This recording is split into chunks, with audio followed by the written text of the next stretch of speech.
What up? How's it going, guys?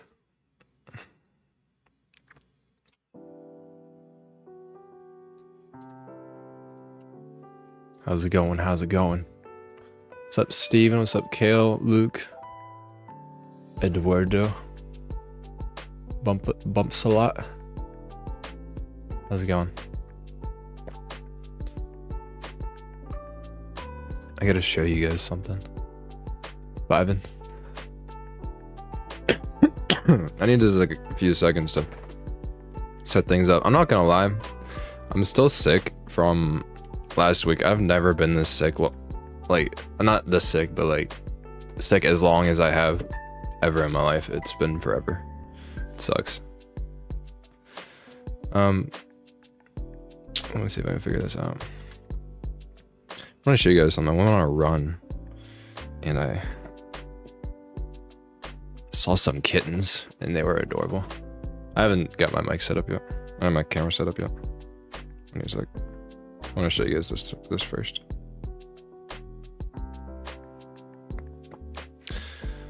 Yeah.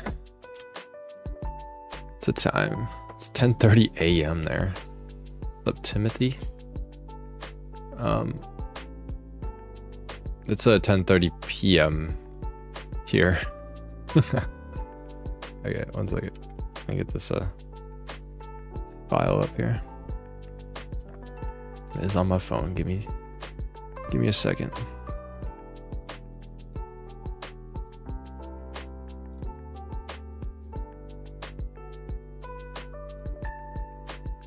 And here's Apple over here. They're like, hey, your phone uses USB 2. Have fun transferring files. Just kind Look at this. Chilling right underneath me here.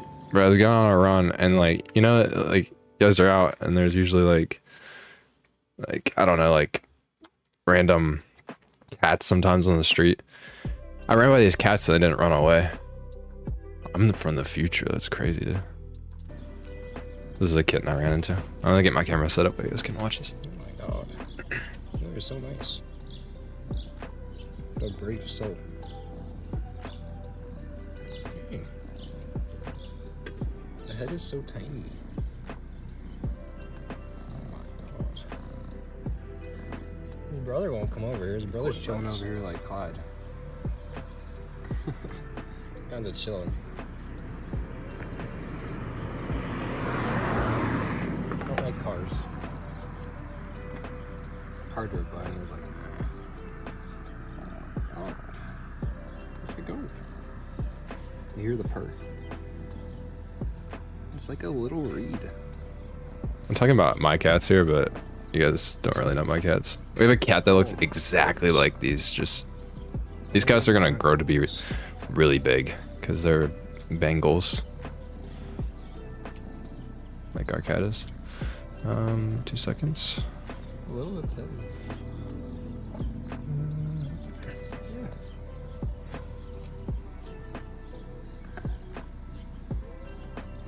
Dude, brother, bro, you want to get in on this? We're here. You want to get in on this? We're here now. What's up? What's up? The funny is, like, I also got a haircut today. It's over here by me. Didn't greet me. The other one actually did. There you go. There's kitten. There's kitten. Did I do that while I was getting stuff set up? How you guys doing today? I hope all good.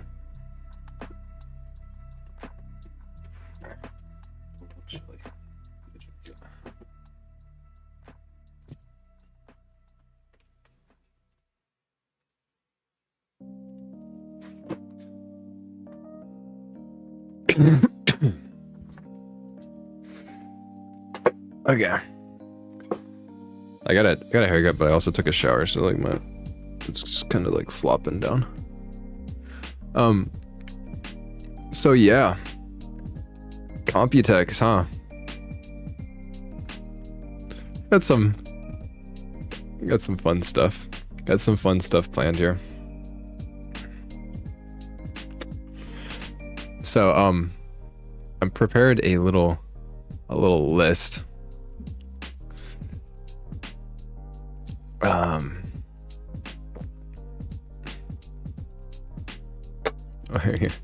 Okay, so I'll show you guys this. Got a list of things.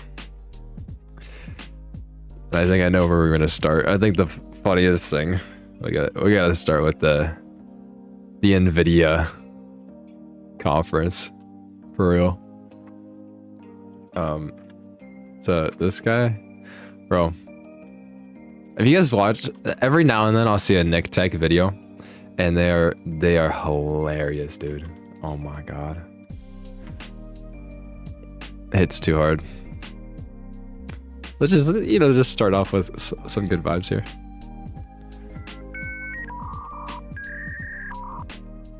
I'll turn on Spotify a little bit for y'all. Grace Hopper. The more you buy, the more you save. He's so quiet. The Spotify is barely louder. Let's turn off Spotify. Oh, wait. I didn't turn it down on my end. I turned it down on your guys' end. I'm just gonna pause it. Okay. Like that. I am the sound effect. I don't know if he thought this stuff was funny or what, dude. The ability to get 10 times more performance every 5 years has ended. A few moments later. Moore's law is probably currently running at about 2 times. 1,000 times in 5 years. For real. Yeah. Dude, he's actually coping so hard. You can come, developers can come. Do not come. I'm gonna come. But a developer would only come if they're artificial intelligence, AI,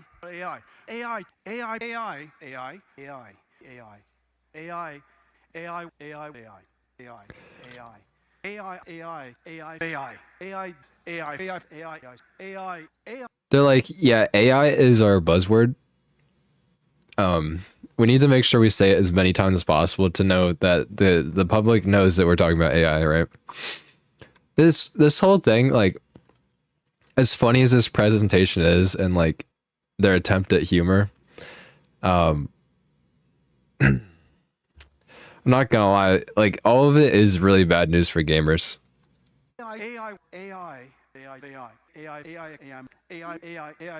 Means this is our focus. I'm gonna hire AI next time. Notice the beautiful lights.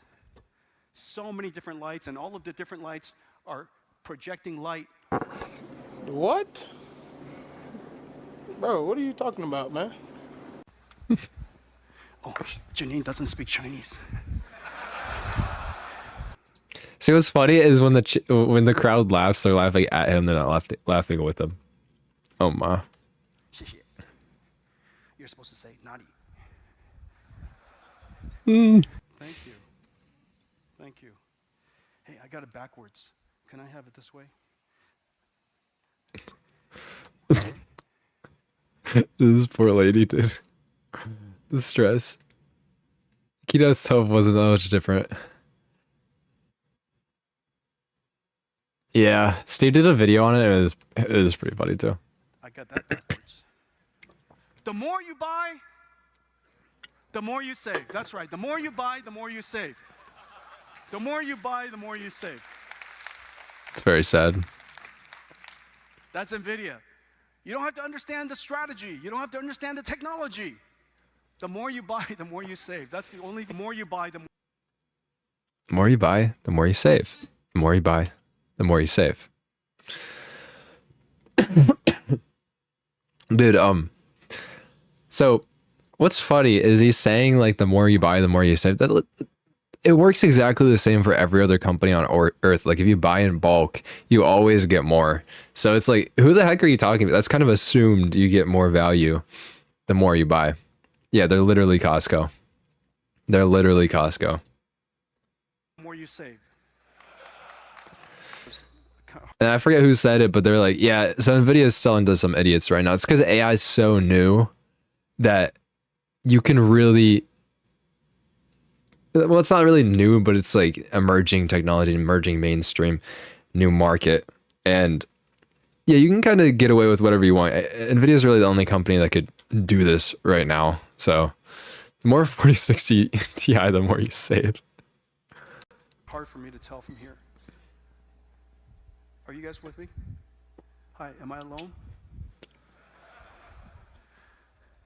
I am here at Computex. I will make you like me best. Yeah, sing it with me. I really This is the part. like Nvidia. All right.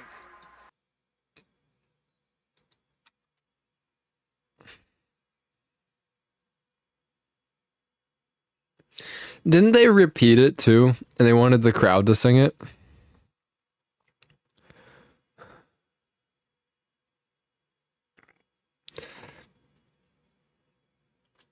That's bad.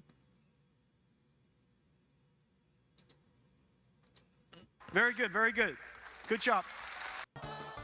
Because, like, Nvidia's making money right now, but I don't know, like, a single soul on earth that actually likes Nvidia right now. Like, come on. And they just got valued at $1 trillion, didn't they? Yeah. Yeah. That's the state of Nvidia right now. It's too much. Alright, let me get the music going again. Let me know how the levels are. Turn it up for you. So the music's back. But man, I really... Dude, Jensen might be a reptile. I was hesitant to say it. I thought Zuck might be the only one. But... He might be a reptile. So I just thought that was like kind of gives you a vibe of 2023 at CES. I'll be interested to see if AMD were to want to have done a conference, which I think they decided not to. And I think that's fine. Okay. So I've got like a huge list of things here. So I want to take it kind of by like sections. So we'll move on to another Nvidia thing that was announced at CES 2023. See if there's any other things. I meant to organize these, but did not, unfortunately, at the time. So, yeah, there's 3 things from Nvidia. Let's check out what Linus said here. And this is from their new project. So this is Hopper. So Nvidia was going to buy ARM.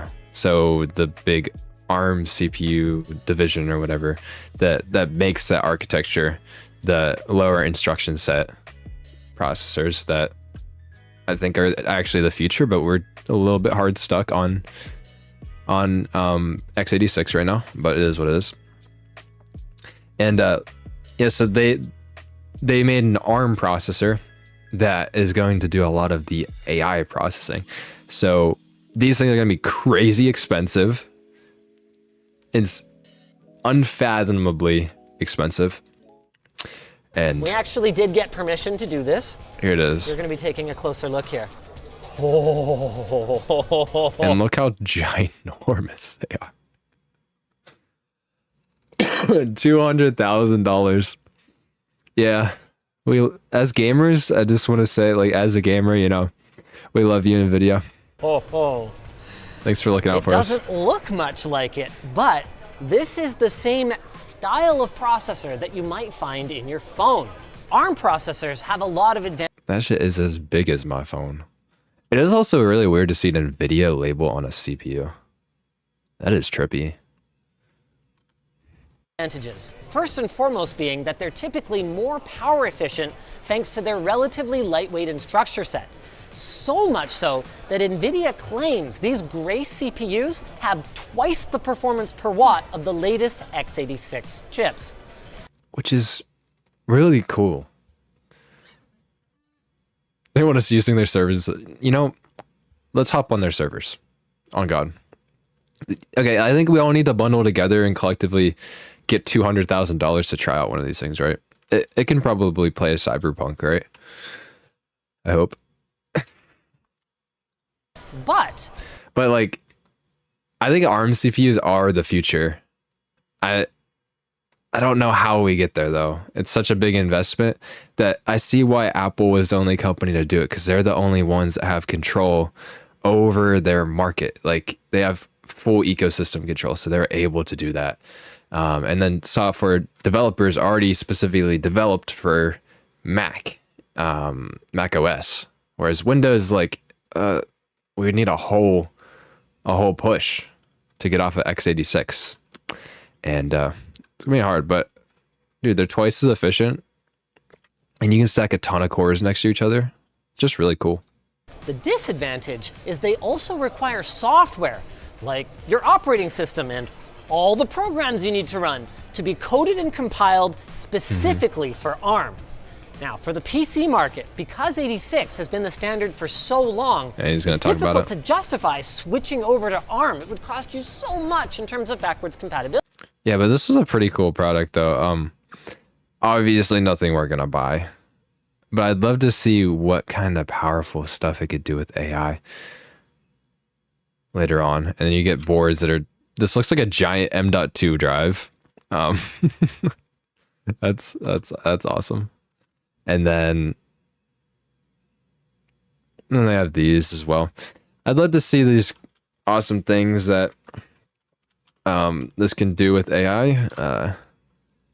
Ace.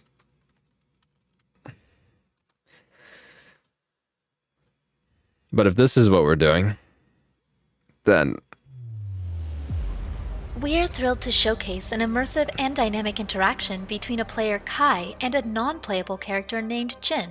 This captivating ramen shop scene was created by Nvidia using the latest RTX the more you rendering buy, the more technologies. I agree, dude. Nvidia collaborated with Convey. I haven't an actually NVIDIA watched this full thing by Inception myself. partner, to showcase I how do want to point out the graphics are incredible. This is rendered in real time, I'm pretty sure. developers will soon be able to use Nvidia Riva. So this is what Nemo, Nvidia and showcased. audio to face for AI-powered speech, conversation, and animation. These models were integrated into the Convey Services platform and fed into Unreal Engine 5 and MetaHuman. Okay, so let's check it. Yeah. Look how stiff everything looks too. Just one person in here as well.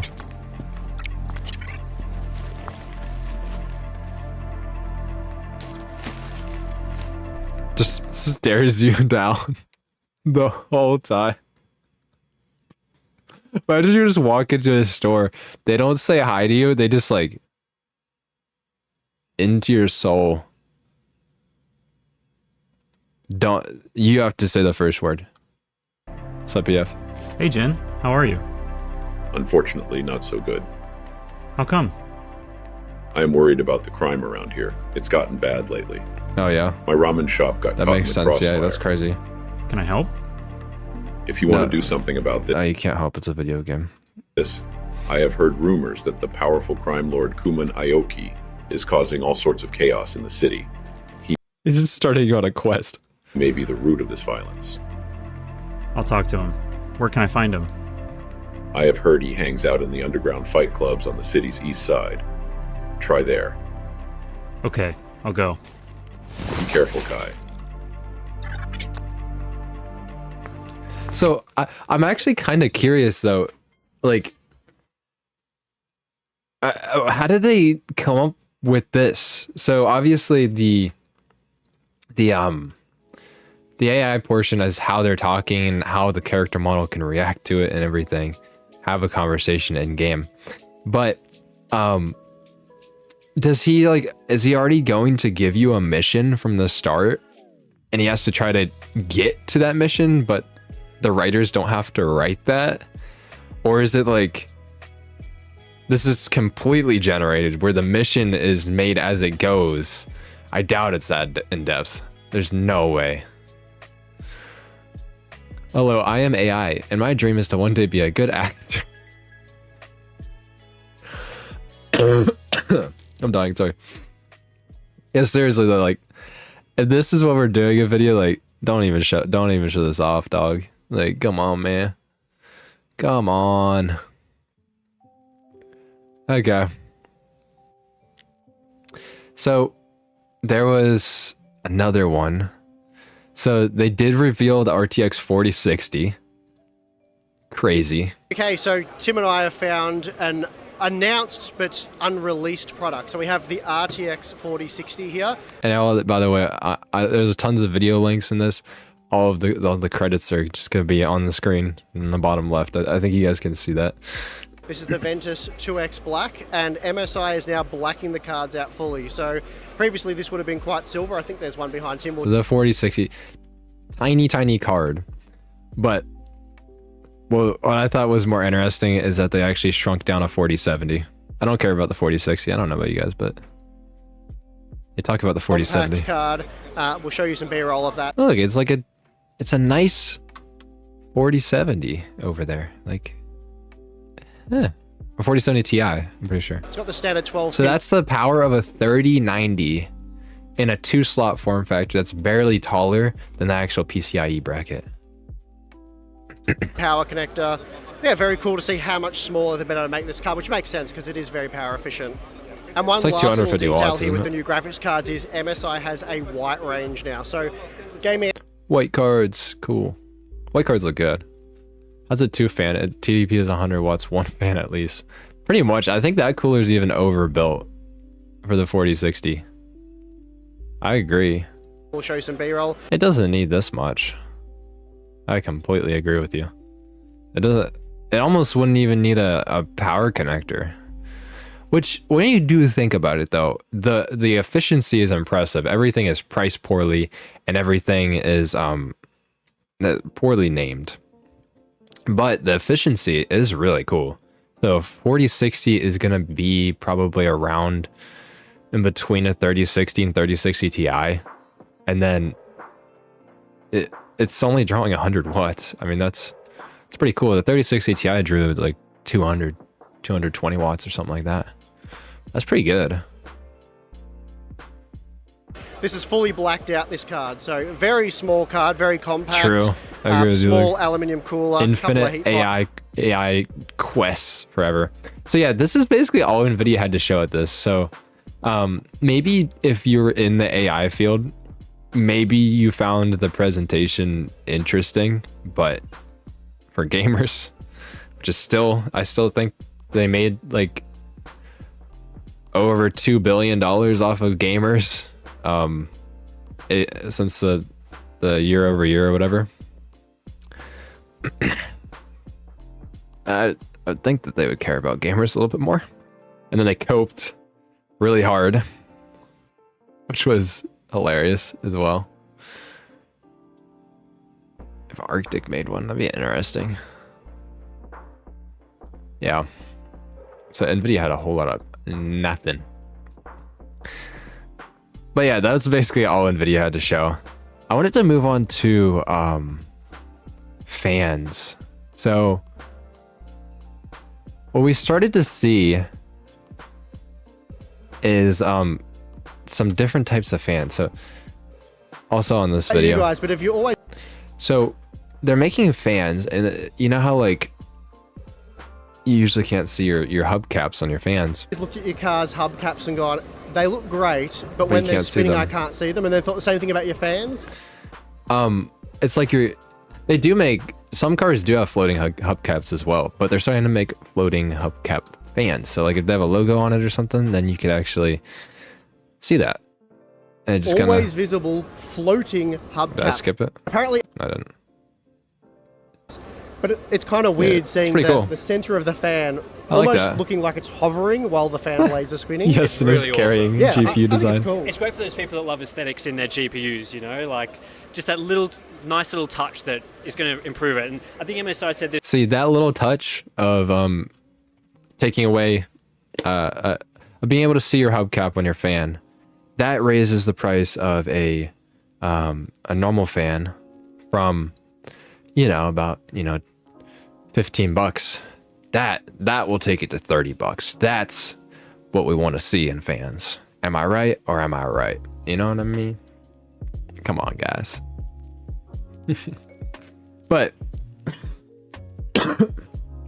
But that wasn't the only floating hubcap fan, because there's an even more interesting one. So over at Lian Li, and I apologize, I don't know why the video looks like this, but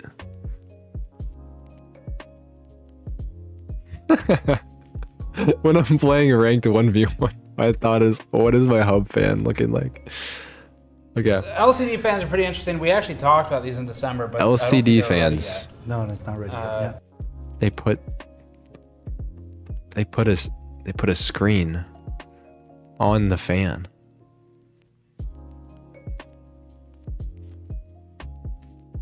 Like, I'm just sitting here, I'm like, my first thought is like, wow, that's gonna be expensive.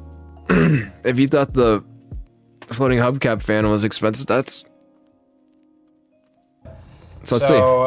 For these, I guess the first thing to know, there's 2 packs. I'm going to start with the price because it's kind of a big number for people who are buying fans. It's a pack of 3 plus a controller, and the controller is critical here.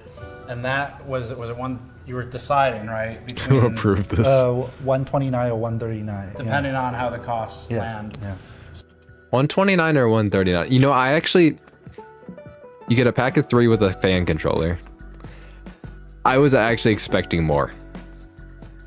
Am I just brainwashed at this point? That's really expensive for 3 fans. I mean, you usually want to pay like, I don't know, like $40 for 3 fans at max. So it's kind of like, I don't know. Yeah, can we just put waifus on our GP or on our fans? We need that more. But yeah, so you can put a display on it. They also talked about the software, because the software side of things actually, I don't understand why it's so expensive, dude. It just makes your PC look better, you know? It's so marginal. Like, I'm thinking actually about getting blacked out fans. So these are probably going to be the most expensive fans in the market. So hopefully they perform really well. They better, actually. They better also be the best performing. But they did have to overcome some challenges because there has to be like a channel to put the cable through for the display. So they had to make it so the bearings went around like an inner circle so that you could channel a cable through it. And then they had to make it so that you could reverse the blades on the fan just in case whatever configuration you have, the screen wasn't facing the right way. So you have to be able to reverse the fans. Blacked out the way to go. And then the software is a little annoying because you need to figure out which fan is which and what video to put on each fan in order to make it function, and then have that all communicate with the controller. So it gets pretty complicated to make it happen, but it seems like Lian Li is actually figuring it out. And I'm not gonna bash them for this because this is genuinely looks cool. It's just, yeah, you pay for what you get. I don't know what you guys think about that. Like, I would never spend that much on fans, personally. Be annoying. Dude, not only do you have to deal with RGB, you also have to deal with the screen. Like, people already complain. Like, I don't have RGB fans, but like, people already complain about their RGB messing up on the time, bugging out, having to deal with it. Now you gotta deal with it. Now you gotta double down.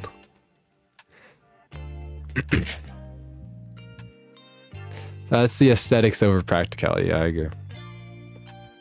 But yeah, you're paying for looks, so it's gonna be there for some people, and there's gonna be this crazy custom-built PC that has these stinking fans on it. We all know it, and it's gonna look cool, but none of us will ever buy it.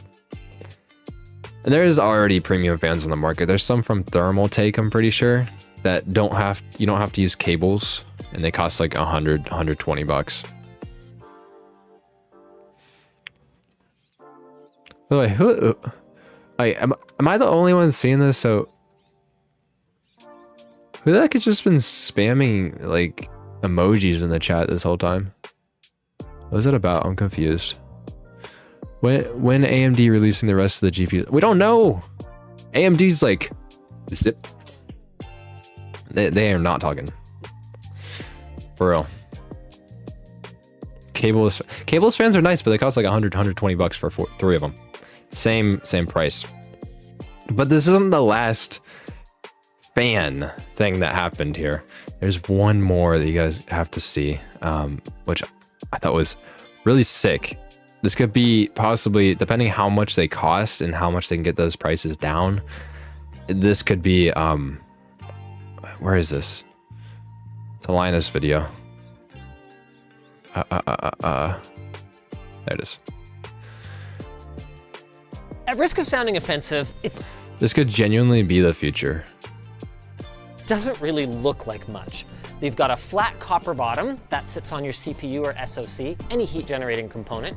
On the top, you've got these kind of paper filters over the intake, flexible PCB that goes into their drive system, and then at the back, there's a tapered section that leads to a skinny little exhaust. So basically what these are, they move air by making a little wobbly thing just like shake back and forth instead of like a fan spinning and pushing air. It like, and it can move a lot of air, surprisingly. I don't exactly know the full science behind it, but I think that's how it works. And this will be really good because, as Linus just showed, look how flat they are. And then at the back, there's a tape. So you guys know how hard it is to get like low profile fans into things. This would allow you to do something like that. That's sick. So you could have better cooling in a much smaller like place. Oh wait, that's the dog from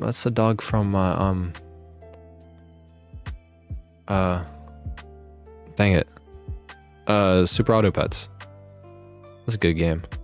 Dude, but like these would be pretty nice.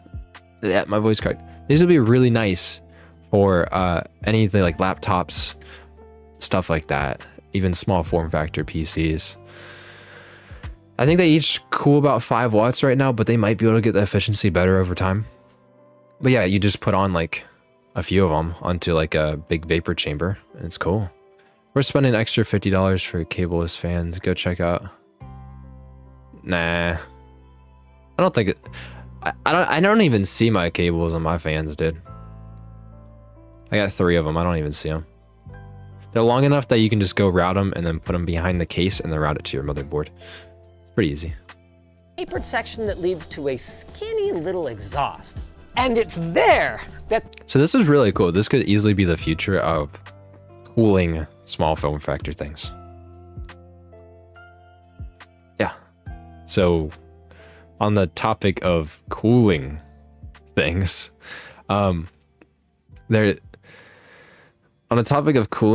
there was a crazy CPU cooler, yeah. Just like don't look at the screen, close your eyes.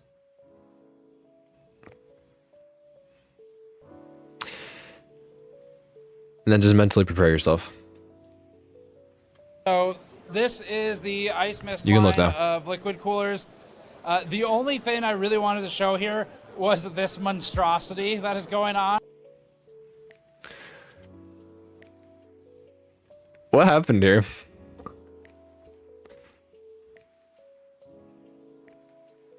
Like what? Does somebody want to explain this? Like I know it's there to cool VRMs, but it's like, are they shipping this?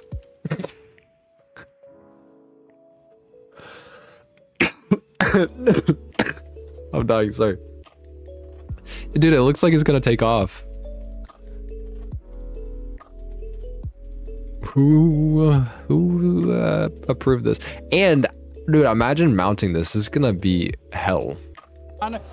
So up here, you've got the Disney lawsuit waiting to happen. And then down here, something. The flower? I don't know. I don't even know. From Mario, maybe? Or after consuming the mushrooms in Mario. The point is, you actually can't technically do this. So this is the real product up here. This is like what it actually is. Okay, are they not shipping this? They should not. But wait, there's more. They should not ship this. And then Silverstone has these one-off fan add-ons. So if you wanted to add, say, one fan to this for VRM cooling, that would actually kind of make sense. You could do that. But then I guess along the way, Silverstone realized we can stack as many of these as we want as long as there's clearance from the case panel, and you end up with this, which is kind of That's actually not that bad. Yeah, okay, so you could get like 1 or 2 fan attachments. I think it still looks pretty cool dorky. showcase. If you want the Mickey Mouse one, so like you could have this one over here and like, oh, this would cool your VRMs on your computer so that it can deliver power properly. But it's basically that, or you just have this. And I don't think that's that bad. As ridiculous as this is, at least they're not joking. Hey, you could also cool your NVMe. That would be pretty good. This is actually a surprisingly good product, but I think it's going to be really expensive. Guess we'll have to see. Just the compatibility, and because it's going to be a low volume product, I don't think it's going to be very affordable. Most important question: do they act as intake? Well, they're going to push air into the VRMs. That's what my thought would be. This is fair. I was looking at these and thought it was ridiculous. This is pretty good. I'll take this. Christmas tree build, let's go. Okay. So that was kind of surprising. So something else Something unique that cools CPUs is Noctua. You know, that company with the funny little owl, right? Differences for the cooler itself. So first, most obvious thing is the amount of heat pipes. It's at 8 now. It's a lot. It's got 8 6mm heat pipes. That is a lot of heat pipes. Also, the cold plate, I'm going to flip these both towards the camera, is fairly large on the new model, which will be... So they give you a bigger plate. So eventually, Noctua like spent 8 years basically radio silent, not releasing anything, and they come back with 20 heat pipes. Yes, sir, we do. And then they come back and they make this. I think this knocks off about 2 to 3 degrees, and the cold plate's bigger to accommodate bigger CPUs and stuff like that. So I think Noctua is doing too little too late. I'm not gonna lie, they have their margins high so that they can be good to their customers and have good customer service. But man, there's different companies out there that are making better things nowadays. Thermalright. Like, I got this one. The Thermalright Peerless Assassin. It goes for about $35.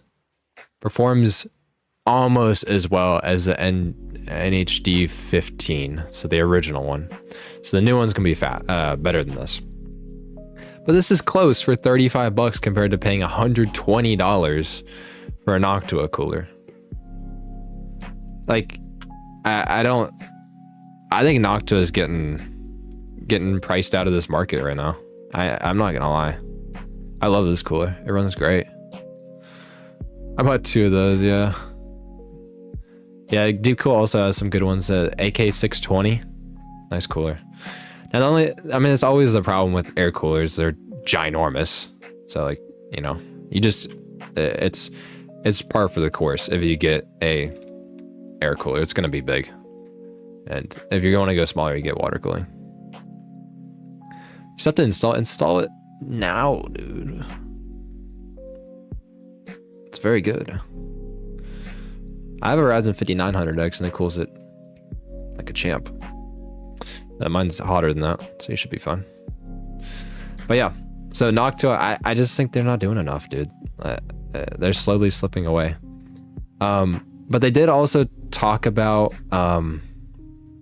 15. Some things that they're doing. You guys know how Ryzen 7000 series CPUs are like they're horrendous on cooling them. They spike up to like 95 degrees and then try to settle down at 95 degrees. They specifically did mention this. This currently doesn't have a name other than NHD 15 Next Gen or Gen 2. And there's some differences here. This is the old one next to it. I'll talk you through Sorry, those. one sec. Probably many of you have already bit. seen in Roman's videos. So this is made in collaboration with Der Bauer. And then over here, they've got some actually really cool offset mounting diagrams just illustrated on the IHS. And actually, we've got some technical drawings here as well, which we've talked about offset mounting before. It can be very beneficial on AMD. It depends on. So AMD, when they, what thing's RCT? Yeah, just watch that vid. This was interesting though. So offset mounting on these. So AMD for some reason decided to put both the CCDs. So this is where all of the heat is, all the core of the processor is. They put it on the bottom. So any cooler that tries to attach to it wants to be in this area, but it can't. So usually their temperatures are just even higher. And how you solve that is you literally offset the center of your cooler so that it can accommodate that. Pretty interesting stuff. Pretty interesting. And that wouldn't void your warranty. Unlike this. Unlike how this would void your warranty. If it was anyone else, I'm not even sure if I would believe this. But after Noctua explained it, the whole thing kind of makes sense. And it starts with the creatively named Noctua NM AMB15 Offset AM5 mounting bars. You see, the thing is, when AMD designed their AM5 CPUs, they put the I/O die in the middle, and they put the actual compute dies, the CCDs, down at the bottom of the IHS. Why AMD? There's probably some reason, but why? This puts the hotspots of Ryzen 7000 CPUs in a very unconventional place. And you can see in Noctua's illustration. Wait, did he do it here? Oh wait, he might be talking about he's just talking about the offset. This does void your warrant, not the offset. Noctua is endorsing delidding and direct die cooling your CPU. So if you don't know, CPUs have an IHS. So, which is an integrated heat spreader. So just 1 second. Show you this. I've got a old Ryzen CPU over here. I want you guys to guess before I do this, before I show you what CPU this was. It was my old CPU. So the IHS is that little like metal plate on the top of it. That's the thing that you put your thermal paste on. But that's not actually what your CPU looks like. There you go. You can get a little peek of what it is. So this is your heat spreader, but there's chips under this. All right. And direct die cooling is where you take off that metal plate on top. I'll let you guys keep guessing. You may or may not have been able to read that. It's probably pretty hard to read. Showed it to you quickly. It was a Ryzen CPU, so no FX 4300s or anything. Oh, cow, I just got here. Somebody guessed it. It's a Ryzen 5. That gives you a hint. But, yeah, but you can cool those direct die components. That's why it's called direct die cooling. So that you can get better temperatures. Because that IHS, the metal part, is another barrier that your cooler has to go through to get better cooling. So, yeah, that's what What's the deal with the rest of that? is officially supporting. That is where this comes in. These small plastic spacers allow Noctua coolers to be mounted to delidded CPUs, and they're the result of a collaboration with Der Bauer. I mean, it looks like the simplest thing in the world, a little piece of plastic. How could that drop you 15 degrees? Except plastic doesn't drop you 15 degrees. Like, come on, Linus. Don't try to bait us. the devil By the way, it was a Ryzen 5 1600. There you go. is in the details. Look how thick this is. Ah, so I haven't played around with delidded Ryzen 7000. So that's this guy. Yet. But it seems that to maintain cooler compatibility with the lower profile LGA socket compared to their last generation PIN CPUs, AMD made the IHS much thicker, which is contributing to some of the thermal challenges that users are seeing. The solution? Well, if you hate having a warranty, you can do this. Step 1. So question, would you guys void your warranty to get 15 more degrees? The only thing that, honestly, it'll be worth considering. The only thing that's really worrying is the freaking liquid metal. Because you guys remember on PlayStation 5, some of the liquid metal was leaking out of them, and it was destroying their components. That was a scary thing. I wish they did. Like, that's the only thing. You have to use liquid metal.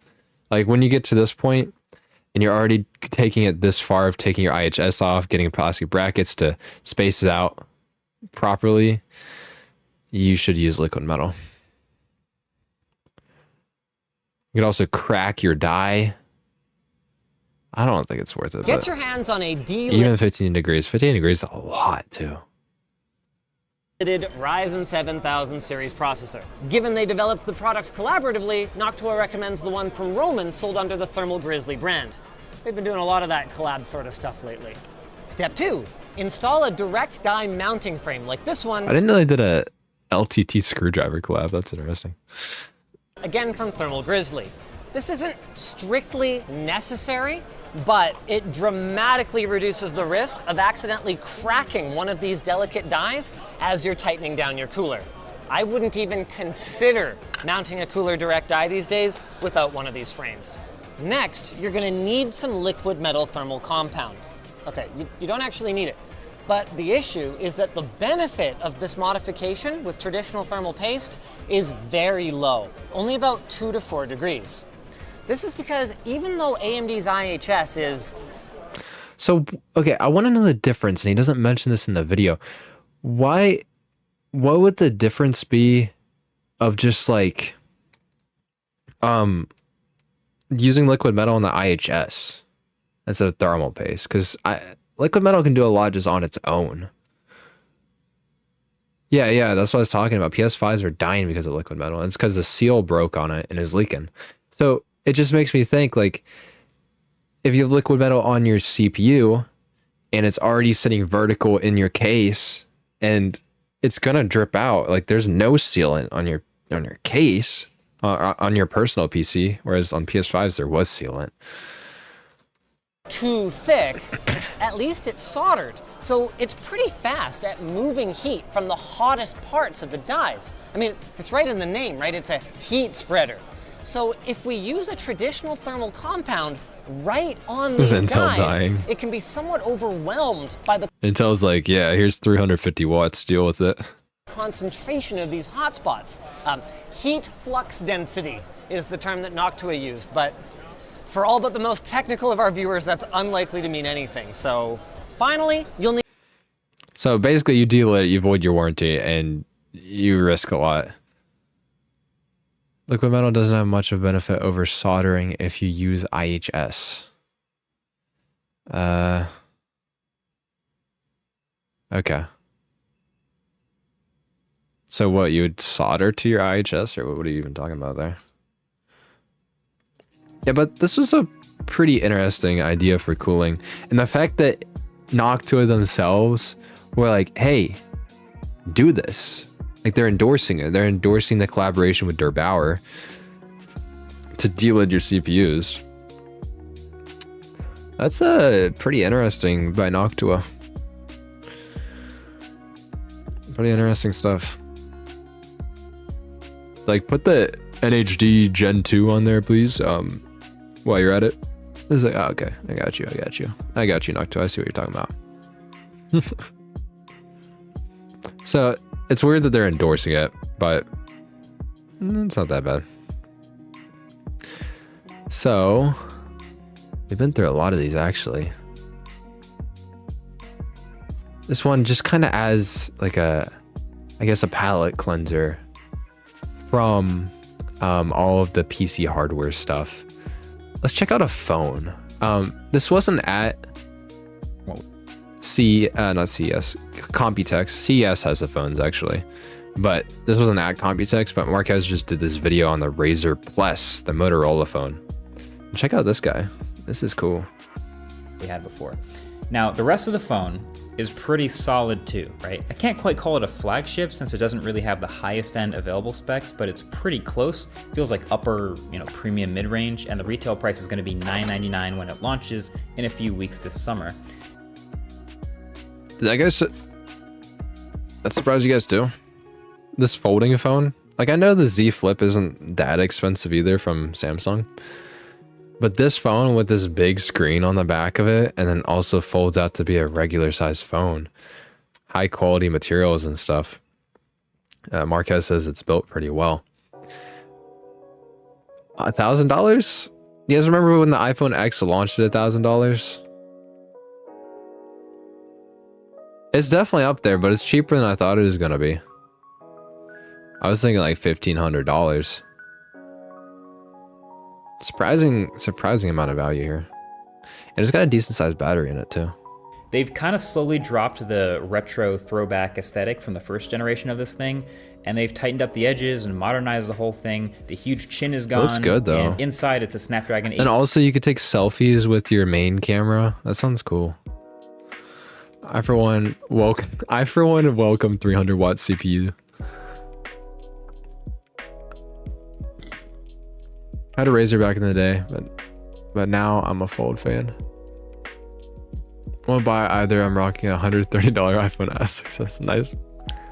It's fair. Plus Gen 1, 8 gigs of RAM, 256. The 6S still holds up nowadays. I'm not gonna lie. The only thing is the battery. It's just so old now. Gigs of storage and a decent sized 3,800 milliamp hour battery with 30. What my biggest question though? So these folding phones, the Z Flip from Samsung as well, they have these screens on the outside, and same with the Galaxy Fold, the big one that Linus has. They all have these screens on the outside, and then they fold out into a bigger phone, right? And the reason they made this screen really big is that you can use it like a proper device without opening it. But it really makes me think, you know what other device you can use as a proper phone without opening it? Maybe a phone that doesn't fold. So it kind of defeats the purpose to have a folding phone. I don't know. 30-watt charging and 5-watt wireless charging. So yeah, not any sort of crazy world beater flagship specs, but still pretty solid. I will note that the 3,800 milliamp hour battery is 1,000 milliamp hours greater than the previous gen RAZR. This thing only had a 2,800 milliamp hour battery, so that puts it right in line with the current Z Flip. Yeah, at least the folding phones are something to look forward to if you're spending over $1,000 on a phone.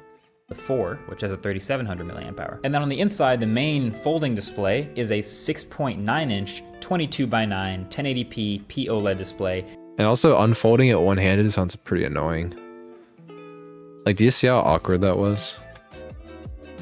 Z Flip, the 4, which has a 3,700 milliamp hour. And then on the inside, the main folding display is a 6.9-inch 22:9 1080p POLED display, and it's 160. I mean, maybe you get used to it, but it's like, that's kind of annoying. I think it's just a gimmick, flipping a phone. Yeah. It feels nice though, but yeah, I agree. Why don't... Also, something else to mention, this phone folds, right? Tell me how people are gonna make cases for this thing. Your $1,000 phone. You can't put a case on it. What's up, Evermore? You cannot put a case on this bad boy. And I'm not gonna lie, like I used to do remodeling, as I told you guys in the Q&A video, but I don't use like thick phone case anymore. I used to have an OtterBox for this. Yeah, and you can't put a screen protector on it. Well, I guess you could put maybe a plastic one on there. Maybe. Yeah, I used to have a big, giant 2-part case, but now I just have this kind of thin one. Which I kind of like and I don't like. It's like really slippery, but... You know. I want to put a case on my phone, though. They pay a lot of money for that bad boy. 9-inch, 22:9, 1080p POLED display, and it's 165 Hz LTPO display. It's not the... I also don't know why we need 165 Hz on a phone. Like, come on. Most content that you're gonna consume on a phone is 60 Hz. Yeah, it feels nice, but... It just feels nice. brightest thing I've ever seen, but... Hanging up on somebody with a hangry flip is... Yeah, I kind of agree. Hey, for a folding phone, I think it looks really good. It's got the hole punch selfie camera at the top. The bezels are even thinner, and the crease, it's not revolutionary. It's about as subtle as I've seen in some other folding phones with its redesigned aluminum hinge mechanism. It definitely disappears. And you also have the crease. There's like... I do kind of think just folding phones are a gimmick. I don't really know how the form factor is significantly better than just this. I don't know. For somebody that does spreadsheets on their phone, like I know Linus has the Samsung Galaxy Flip and Galaxy Fold. I could actually see it useful for that, where you need a lot of surface area, but why do we really want folding phones?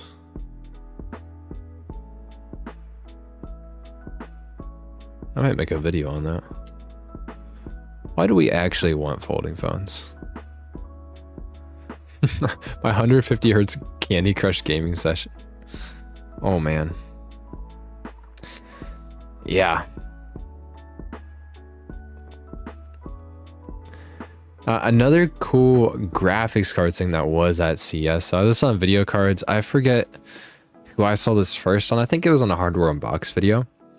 But you guys remember all of the melting cables on 4090s and stuff? It's all because people weren't plugging them in, right? So some MSI is releasing a cable that's yellow.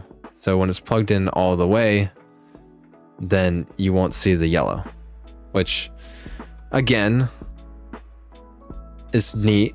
I don't think we should have to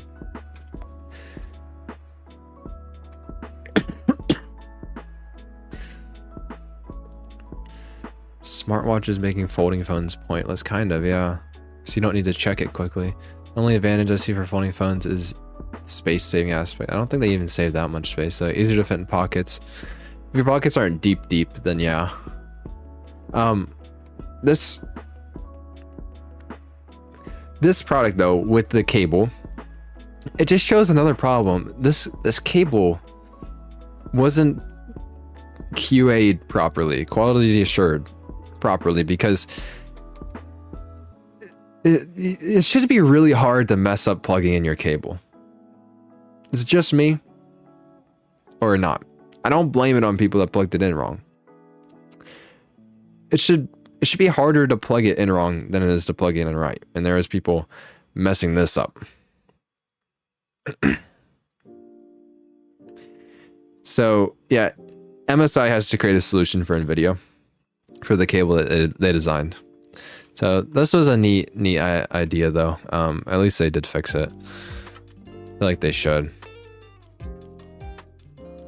Why are we carrying a tracking device everywhere we go? My thought about having a tracking device on my phone on me all the time is like, who's gonna do anything with that? Like, come on, let's be honest.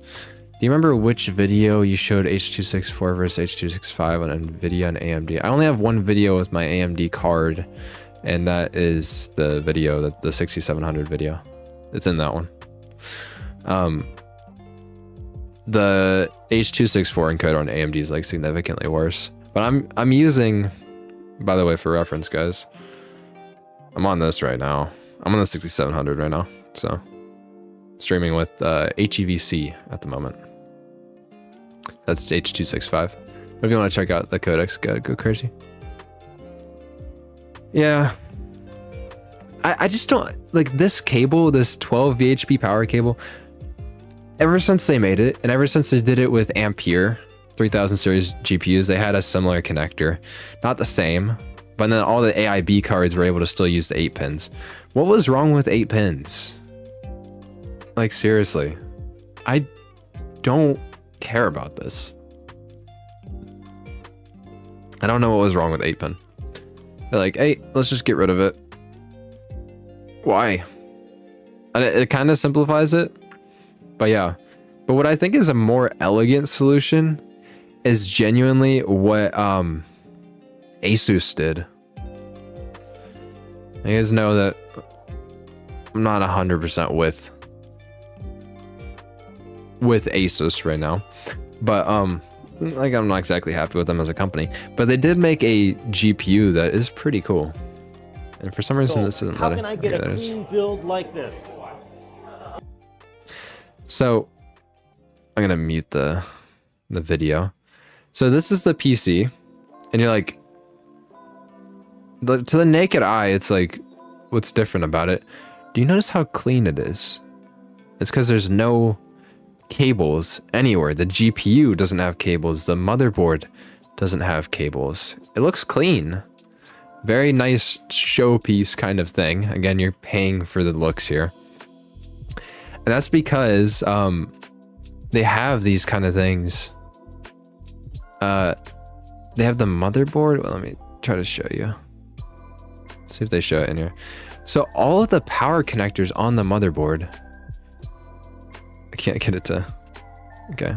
Well, you guys see the 24-pin cable is right here on the back of the motherboard, and then you have to have a case that supports being able to plug in things from the back of it. So if you have those two things line up, and then if you're even deeper in the ecosystem and you get the GPU as well, the GPU has its power cable built into the card itself. Do you see this little guy here? This is power that can apparently deliver up to 600 watts, and you plug it in straight into your motherboard along with it, which makes a really clean and elegant solution.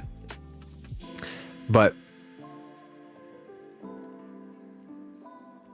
you have to be so deep into the ecosystem. That means like you have to have a case that supports the rear IO or whatever, the rear plugins. And then you have to have a GPU that supports this. And you have to have a motherboard that supports the rear thing. So it's like a whole other class of components that we're talking about. And I don't know if it's going to take off.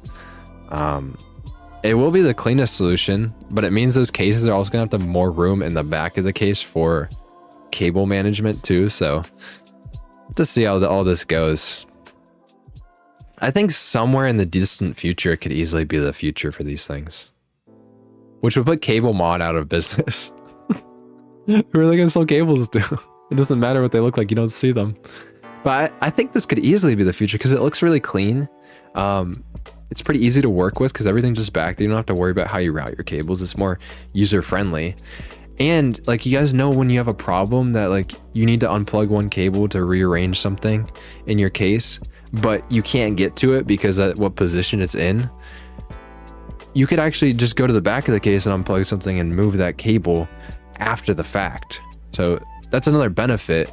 And I really like, this could be standard for GPU power. Screw all the power cables and all the power connectors that we were just talking about that have problems. Even the 8-pin, the only problem with the 8-pin is that there you have to plug in 3 of them or something and you have a high power graphics card.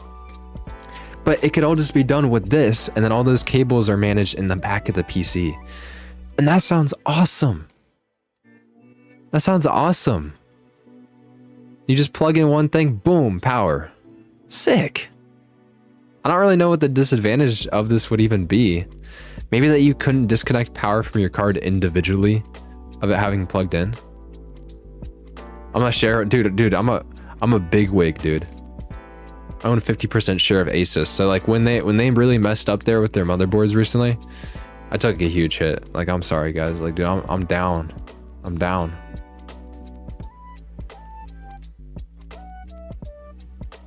But I don't see, like, I know we're talking about like cable mod, like might like struggle against this, but like I don't see this becoming big for a while. But like there's definitely an appeal to this. Having the simplicity of building a computer is awesome, and I'm surprised that people didn't start doing this earlier. The main thing is case compatibility right now, and that is particularly because it was a it was a Gamers Nexus video. There's just so much stuff to keep track of.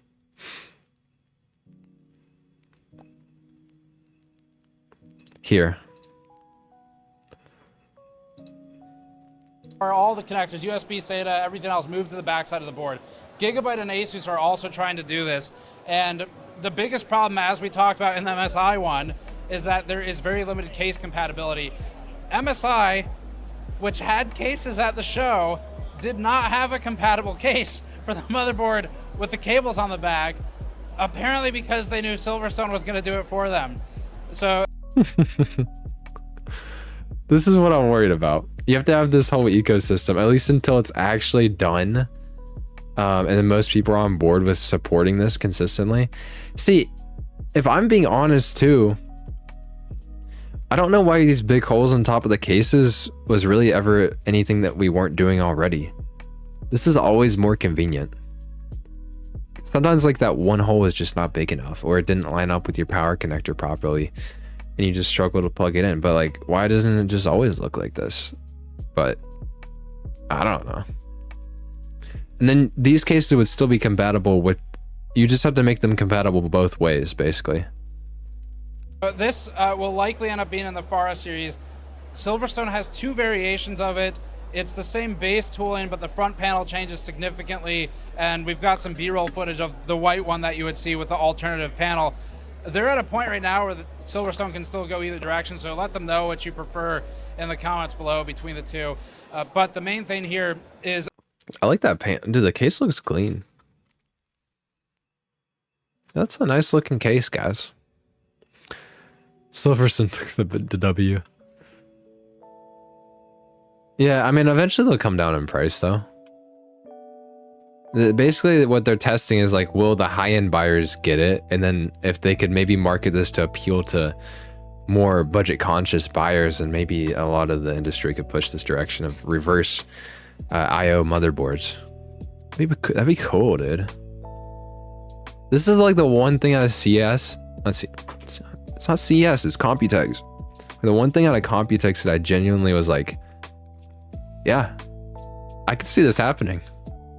With the alternative panel. That is one big chungus on the CPU. They're at a point right now where Silverstone can still go either direction, so let them know. Nice looking case as well. Like it's like rounded between the two. But the main thing here is a little bit of additional depth to accommodate the cable sticking out of the back. That's obviously the #1 challenge. But this can happen though. I think they just shift the entire thing forward. Like, do you see? They start accommodating space back here for the radiator. Just move this whole thing that way. Just make a bigger back because you don't need as much room in the front. The only problem would be GPU compatibility sticking out, like, you know, the big chungus GPUs. But if there's no power cables on the front of the GPU, it doesn't matter. You know what I mean? This could definitely happen. Really cool stuff. Computers would end up a little bit wider. I was talking with Silverstone, and I think what I'm personally trying to figure out is, does the industry go this way or not? And I think it is a chicken or the egg problem where the motherboard manufacturers need to make the boards for consumers to buy. Consumers need to buy the boards. But then the consumers can't use the boards. Consumers need cases to support the boards to do the builds. So we'll see where it goes. It does make sense. That's why like one company needs to come out and do it all. And that's why I think Asus is doing it all at the same time. And that's why MSI is collaborating with Silverstone to do it all at the same time.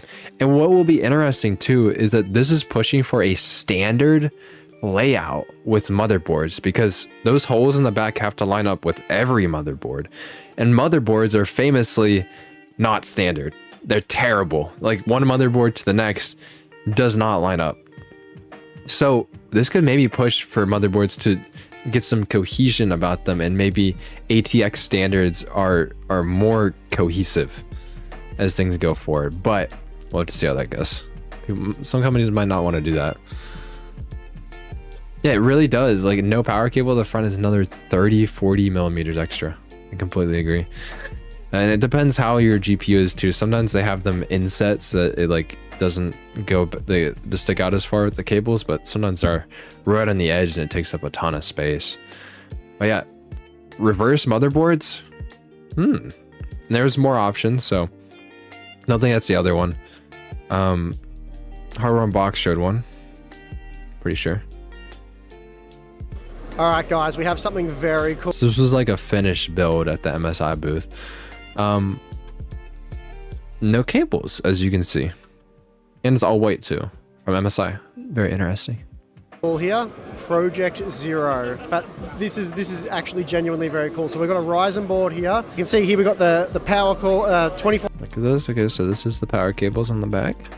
4-pin power, the 8 pins up there, all the fan headers, the usual. So what would happen if you just walked away with this board right now?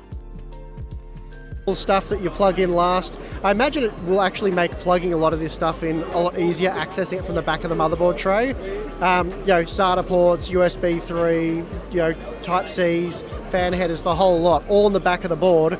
And then you can see. Bro, Tim was just like looking off into space. Look at him.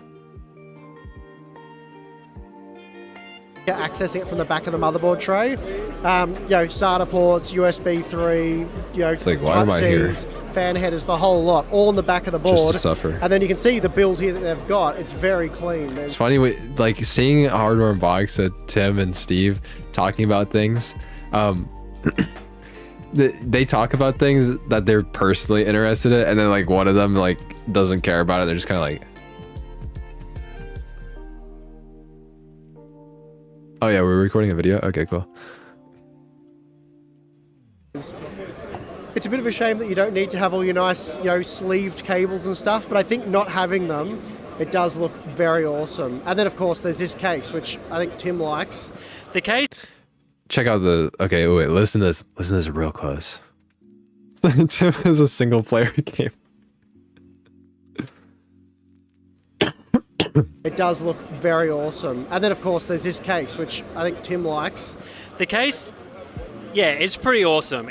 I think our video editor Balin earlier described it as sort of like an aquarium style design, where you spin around to the front and there's no fans or anything. It's just a beautiful open nice white looks, design. And then you flick it around to the back. Similar to the 011 by Lian Li. And that's where you get your input for the fan intake. And an MSI employee told us the price for this product, and we're not allowed to repeat it on camera, but it was pretty shocking.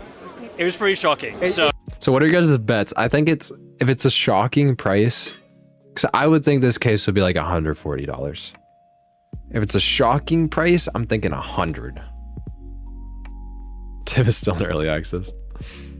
It should be very affordable. Very, very impressive price. So this whole system seems, yeah, I mean, Project Zero is designed to be sort of a, I don't know, it's sort of like a concept design, but it's also coming to the market. Sort of they're trying to bring this to, you know, get adoption, get early adopters involved and interested in it. And yeah, it really allows you to build this sort of sleek, clean design, which a lot of PC builders are interested in. So they need to get the thing that they need to get this cable out of here, you know? I'm just kidding. This is actually a pretty clean solution for the cable. It comes out right through there. It's hidden all the way. Looks good. Easy $399. Yeah, that's a nice affordable price. I would get it. That's a nice case. The only thing is, like, I don't display my PC anyways. It's kind of under my desk, so it doesn't really matter what it looks like. Yeah, all future MSI case designs will support the rear-facing motherboard connectors, awesome. so that's very cool. And hopefully we see a lot more motherboards like that from MSI. I know it's sort of, you get locked in that ecosystem, but you can just make such unique, cool looking builds with it. So I really Very like nice. it. All right, so that was... Very nice. I mean, I like that case. It's kind of like the 011. I do still make music, by the way. The Q&A video I showed one of my songs, and I'm still working on that one. I've just been busy. So, but yeah, there's one other motherboard video this year. I think it's just Starting with the this motherboard. is MSI. This This is the same kind of boards, but he just kind of had them up It close. is an AMD board. They're talking about potentially doing an Look, it does look clean. It's good help. This could help a lot of people manage their cables. I don't know. Would you guys get the reverse ones one day if cases support it? The thing is, like, you kind of have to pay that early adopters fee right now. If cases generally support it, and I guess that's it, really. Then would you get it? I think I would. I think I would. I don't know why not. And it's not outrageously more expensive. Yeah, it's probably like maybe years out. This is emerging. This is definitely very early adopters. And then something really interesting. Steve was talking about a really interesting product there, here. but I think the most interesting one, at least... Z790 boards. So these are for Raptor Lake Refresh, which are Intel CPUs. They're going to draw even more power than 13th gen. Yeah. For you guys will be the new Lightning board. This one has an upgraded VRM, so 14... And he's talking about something really cool, but I don't know if you guys are anything like me, but I was distracted by something else. Power stage is now 16, so 2 extra power stages there. Again, hinting that these upcoming CPUs probably use a bit more power. But yeah, good looking board there. Again, not quite sure on the price of this one, but it is a refresh product that's just designed to give a bit more compared to what they were offering with the current 13th gen parts. Yeah, so it doesn't have Wi-Fi 7 or 5 gigabit networking, so that's a little different to the more premium models. But, you know, we're still getting some of those other features, so not as many... Yeah, they had one case. They had that white case that we just showed. Any feature refreshes for that board, but as you say, it's sort of that more entry level. So this is confirming that 13th gen refresh is a thing. They call it 14th gen. It's 13th gen refresh. It's gonna be 13th gen with different names. So but yeah, this whole time I was watching this, I'm just staring at this back here. I'm like, what the heck is going on here? Affordable Z790 motherboard. So I'm keen to see your testing on that, especially with A the more Sonic beefy VRM that motherboard? they're giving. That's right, I haven't actually done any real Z790 testing, but I would start with the entry-level boards. And yeah, that's probably something we'll try and make time for when we get back to testing and stop enjoying Computex. Yeah. I don't know why they're making a refresh. I have no clue what it's gonna be. They're gonna add some other SKUs. They're gonna add even more SKUs than Intel already has, which is already a ridiculous number. And then they're gonna give us a Sonic motherboard. I don't know why they need a refresh, honestly. So I know ASRock has been... Alright, well... ASRock has been known, which I didn't... But like, what is up with it? Why do you even bother to make a mascot when it looks like this, dude? What is this airhead looking for? Who wants to get with this, okay? So, ASRock does have a little bit of experience with making Sonic boards, I'm pretty sure. Very weird collaboration, I think. Sonic isn't very big on PC. But thank you, RCT, for the dono. $10. It's a Taiwan thing. Do you think people like this in Taiwan? And if people like this in Taiwan, bro, if you're Taiwanese, you like this, you're lame. I don't know what else to say. Like, bro.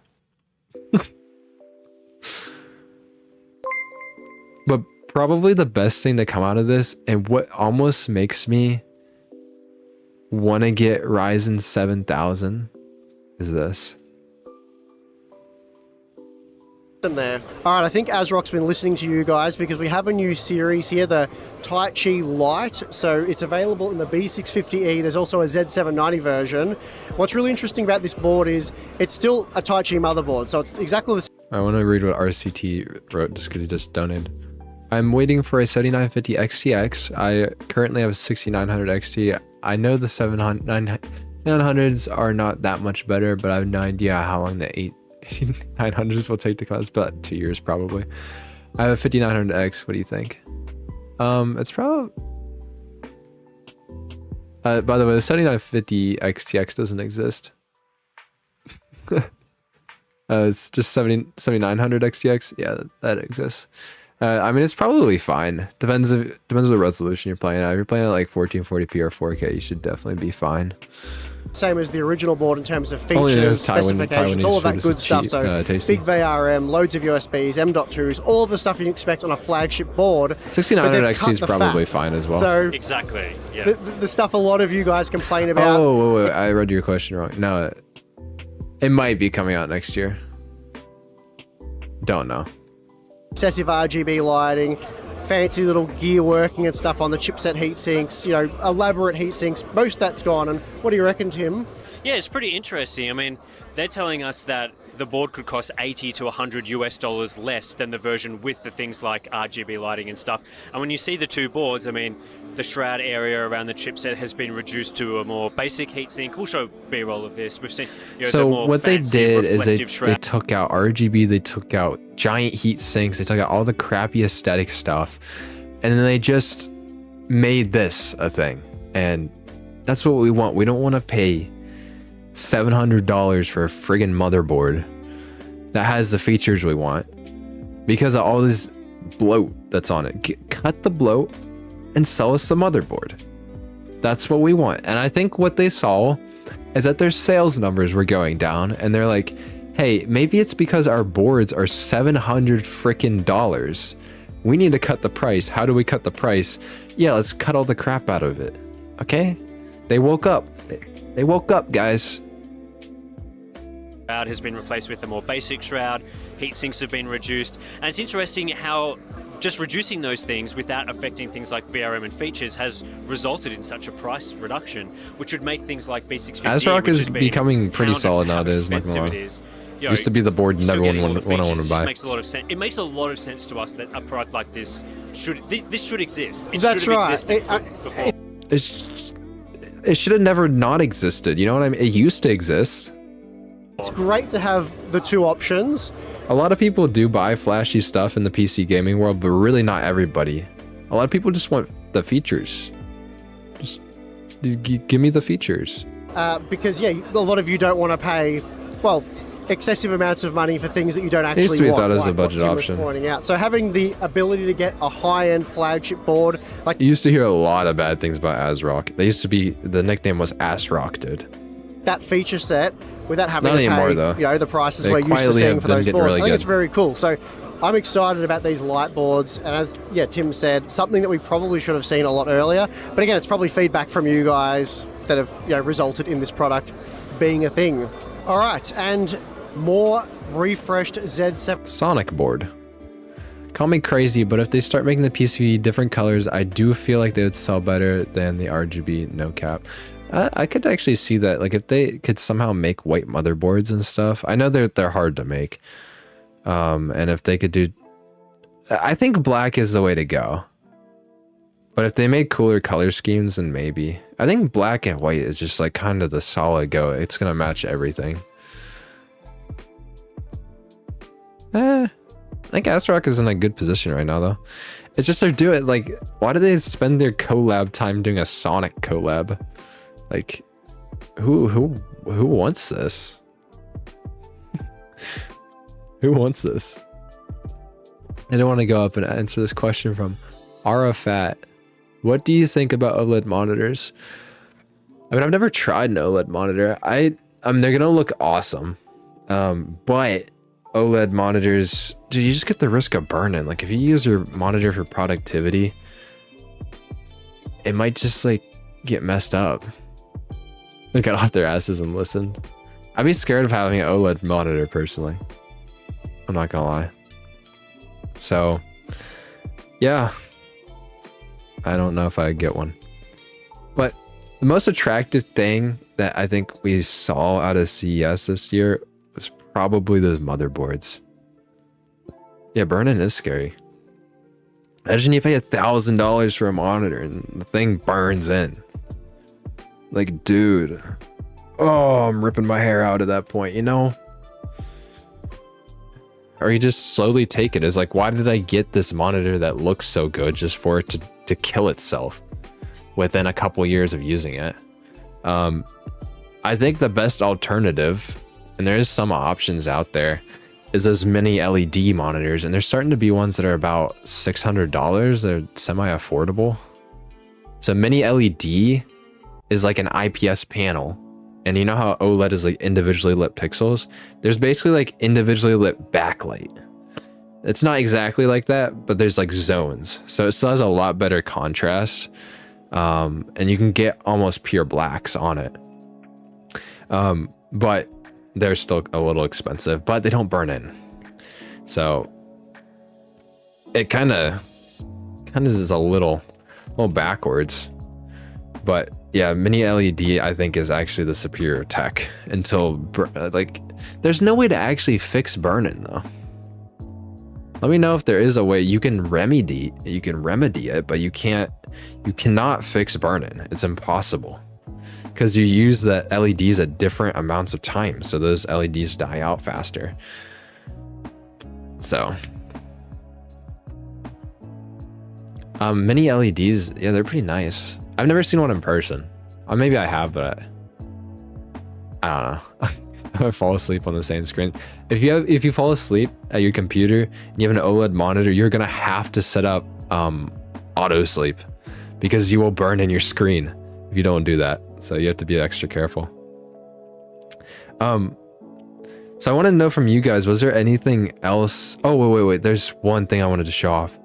Because just like how that one MSI case was really cool, so is this. I was waiting for you to correct me, but I think I got the name. Look at this. So do you guys know the 011 from Lian Li? Yeah. And over here, the RGB and the Vision. So I want to start on the Vision. I think it's a little more interesting.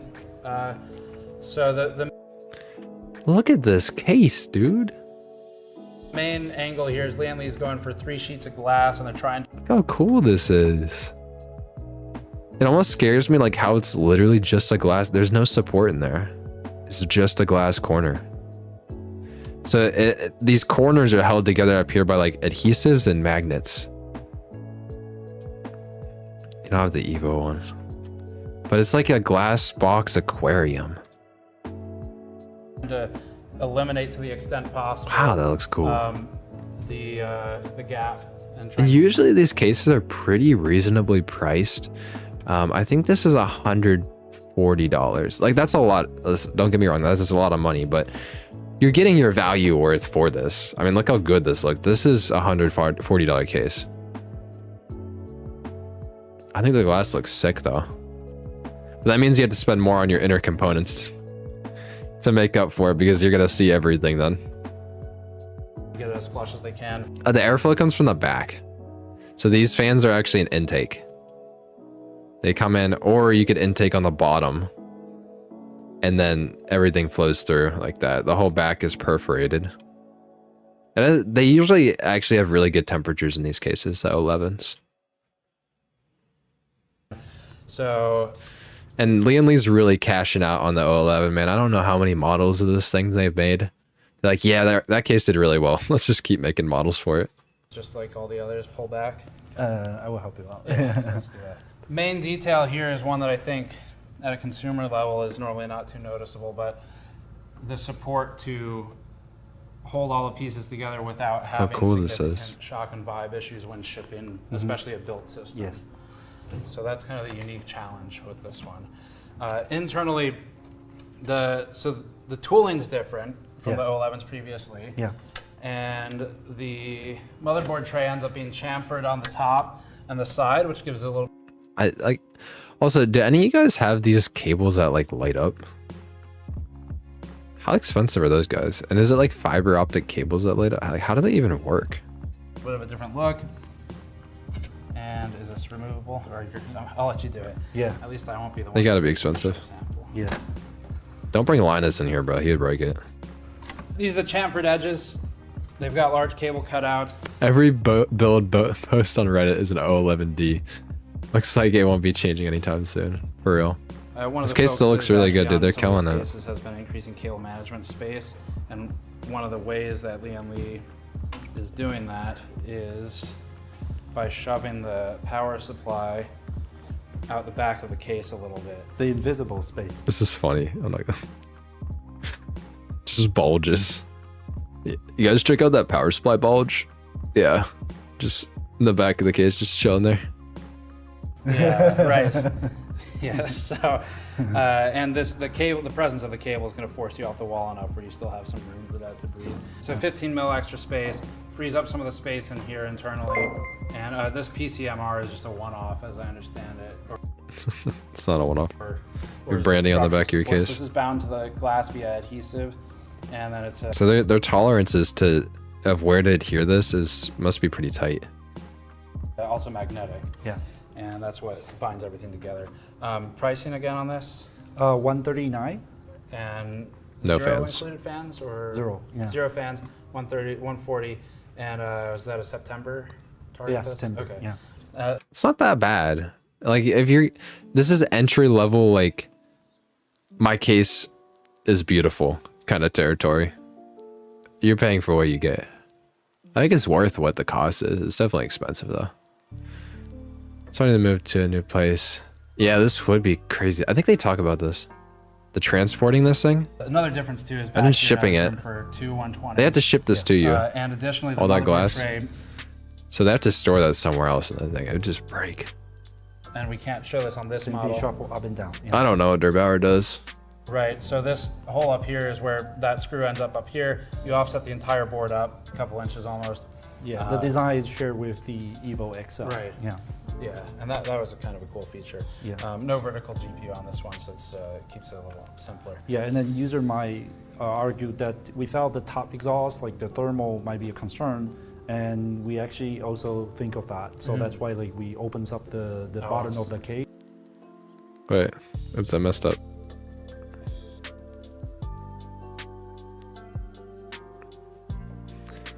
What did I do? Where did I click ahead? We talk about shipping this thing. Evo RGB. So that's why like we opens up the bottom of the case. I was just thinking because I just heard that thing. It's that Sony. It's that Sony. That's the camera. I record like that all the time. It says exactly like that. To make sure like the airflow is good enough from the bottom. What is this case? This is the O11. O11 RGB. I think this is the Vision. I don't know. It's one of them.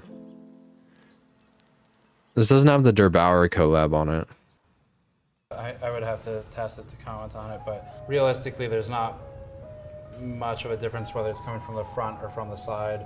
I mean, obviously you've got a turn you're making where you lose pressure, but there's still access to air in two locations, which is normally all you really need to make air move through a case. So plus bottom intake. Space. It's funny how Steve interacts with the CEO of Lian Li. He doesn't want to like say his products are like bad or anything or like his actual thoughts yet. Doesn't want to make a bad relationship. It's at the bottom. It's a little shallow where the filter is. Yeah, that's why we open up the space. Right. Otherwise, it's pretty standard. With the filter out of there, it's standard. Yeah. This is the O11 Evo RGB. This guy's also cool too. Like, look at I like the lights on it. Down here as well. I like that. There's no D on this one? O11D Evo RGB. There's D. Yeah. You got me. See, yeah. I thought it was O11D. Yeah. All right. So this one's got two RGB strips. They're L-shaped strips. There's one at the top. There's one lower down, and they've got this white coating on top of it, which we were talking about this from the streamer, similar to the streamer cables. Yeah. And then there's a sheet of aluminum here, and this I guess removes separately. Yeah, it's they share the same design, basically the same design as the Evo. So there are some minor. I can't get this case off. And main reason I didn't get the 7900 XTX because of the major game release drought. Let's see, is Summer Games Fest changing that? I don't even think the 7900, like I think the 7900 XTS is a fine deal.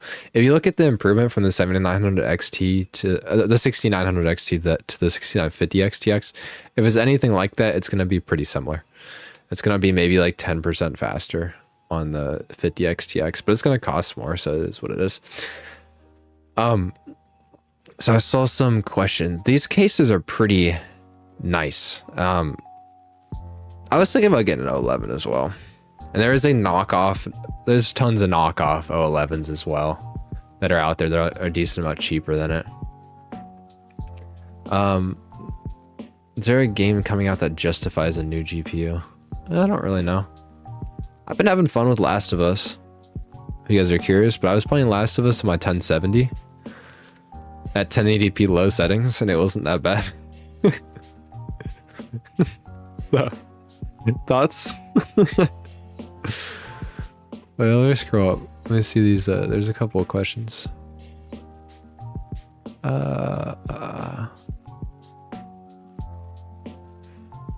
What case do I have? I have the Fantex P300. Let me check. Let me show you. Well, it's basically the P300A. Because I got the mesh front panel. It looks like this. Has a tempered glass side panel. And it has airflow in the front of the case.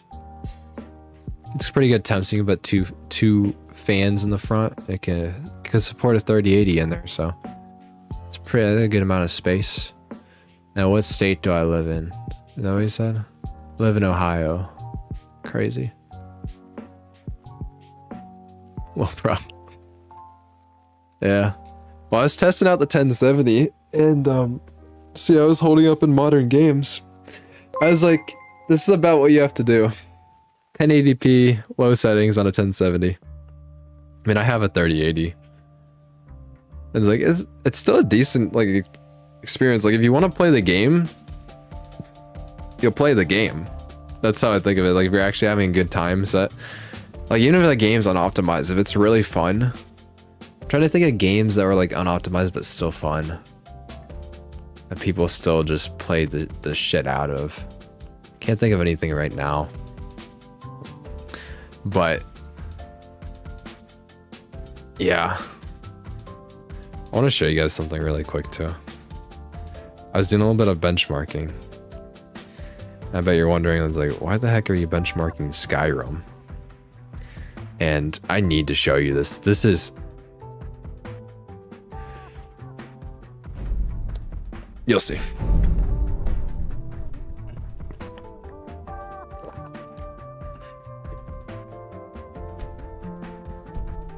New game. You guys know this beautiful game called Skyrim, right? Just watch.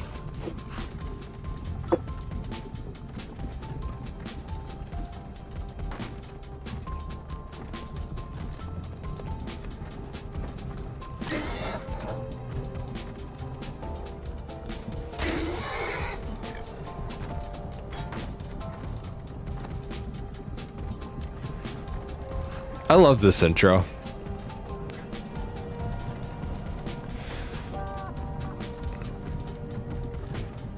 Am I gonna make you guys seize? What is going on?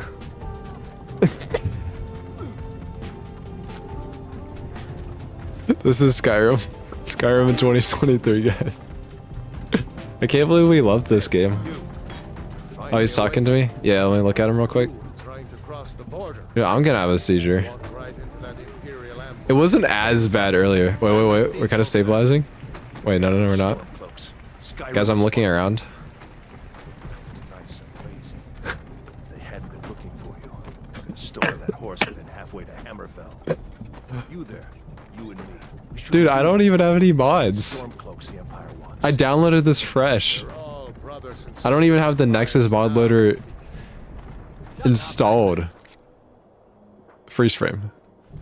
Freeze frame. Oh, I found him. Look, look, look. This is the guy who's talking to us. There we go. There we go. What's wrong with him, huh? Watch your tongue. I don't even have a controller plugged in.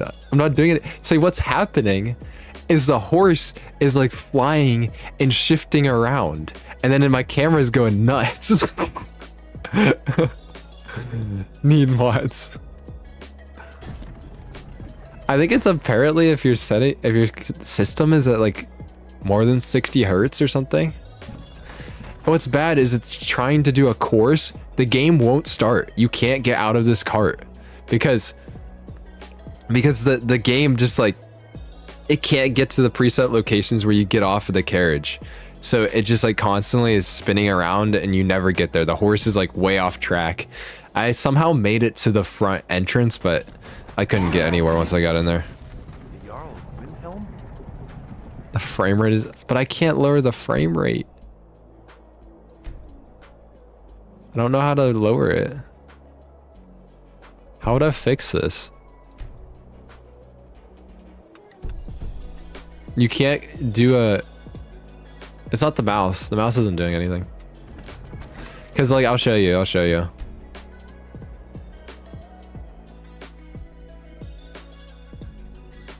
Let's see if we can fix it. Let's see. So I'll just show you that, like, the game does function properly. So, look. This is an old save. Sorry, I won't stab you again, Lydia. So, like, this is an old save. Like, it works fine. That would probably work. I'll take your cat. Dude, let's see if let's see if we can figure this out. Troubleshooting to the extreme.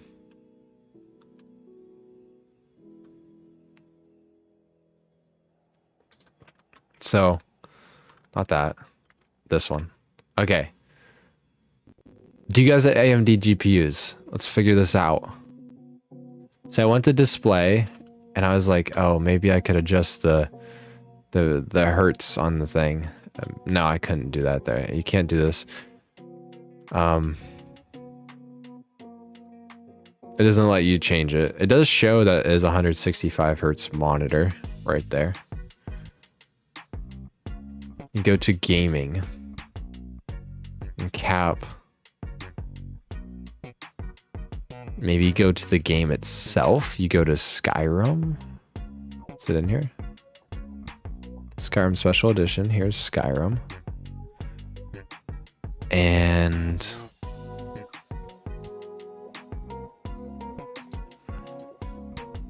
don't see it here. Anti-aliasing. No, no, no. Tessellation, no. No frame rate things.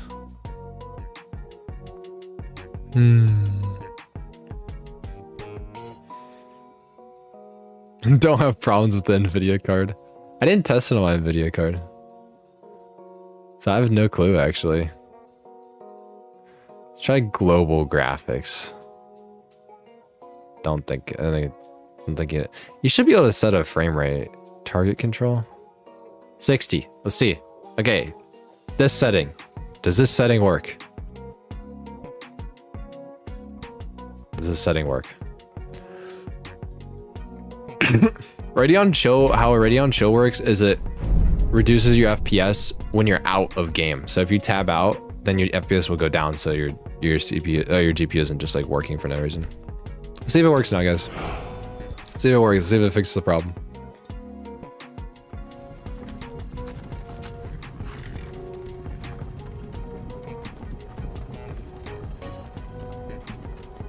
The game should fix this though on its own.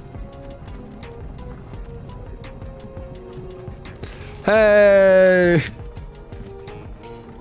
There we are. We're here, guys. Okay, that's it. We figured it out. Okay. Okay. I'm just gonna make sure I turn that back off. Okay.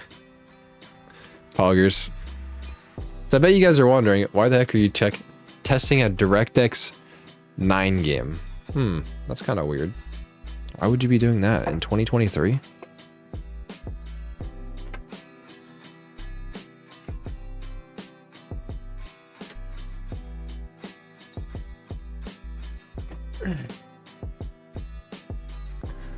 Take a guess.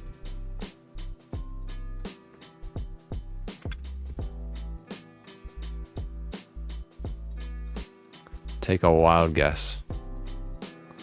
Take a wild guess.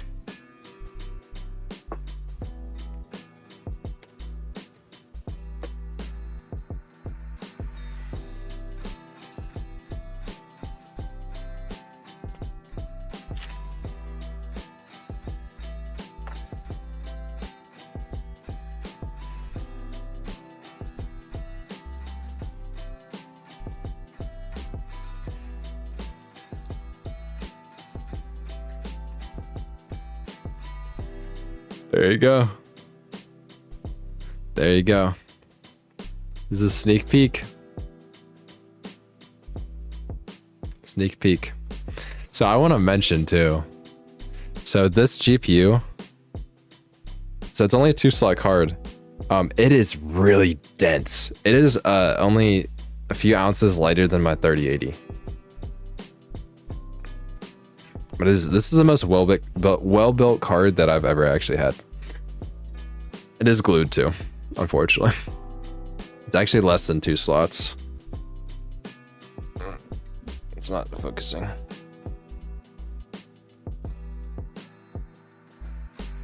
Yeah, it's less than 2 slots. But, so I haven't been able to test it yet. And this card and all the testing that I'm going to be doing with this card is all thanks to one viewer, and his name is Brian. He sent me this. He had an extra art card. So huge shout out to Brian. Give poggers to Brian in the chat. What a legend. So I'm going to be testing this and I'm going to be sending it back to him at some point, because GPUs are expensive, guys. So this is going to be fun. I should have it for like about 2 months. Hope Intel raises prices. Nah, fam. I need to go down, actually. AMD just released 7600, and that is better value than these cards. W Brian. So yeah, I'm gonna be doing some testing with this. I haven't even plugged it in yet. It's gonna be huge though, once we can. I will say, like, man, this is a beautiful card. This is a 770, so it has the extra like RGB lighting and stuff in there. I don't know if you can see it on the camera there, but there's like light rings that go around that, and then there's lights that go right here on the card, and everything's like a soft touch plastic. It's like a matte finish, so Marquez Brownlee would really like it, basically. So you got a card from all 3 players, basically. You want to say I can give it to you, but mail it back. You know what? Just because you said that, I'm not gonna mail it back. I'm gonna steal your graphics card. No, just like huge shout out to Brian.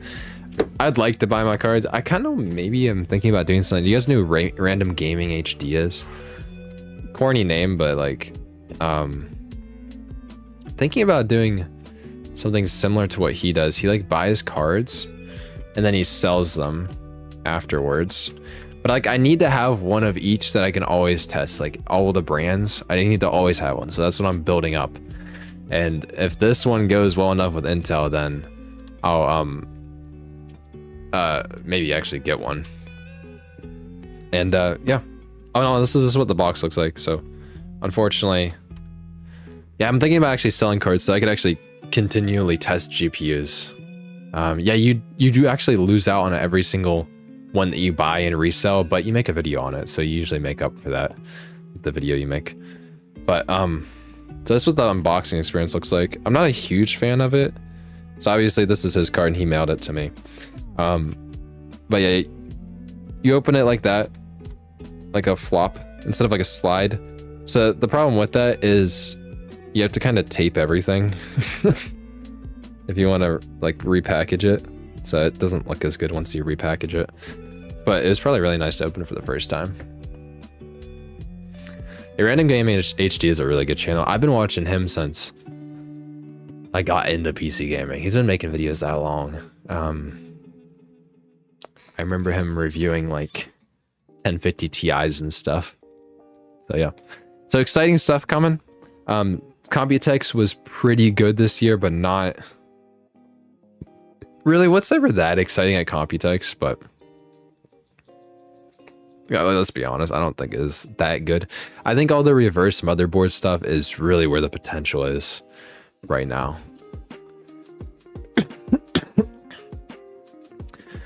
And I need to try this art card with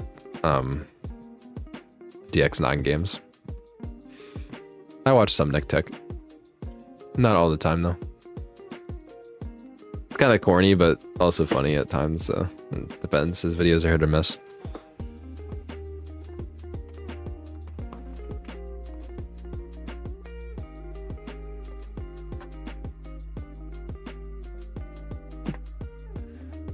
That ARC box has literally been sitting behind me this entire time. Got no comments about it. That's interesting. You guys aren't spying on me. I do have resizable bar. Yeah, and it works.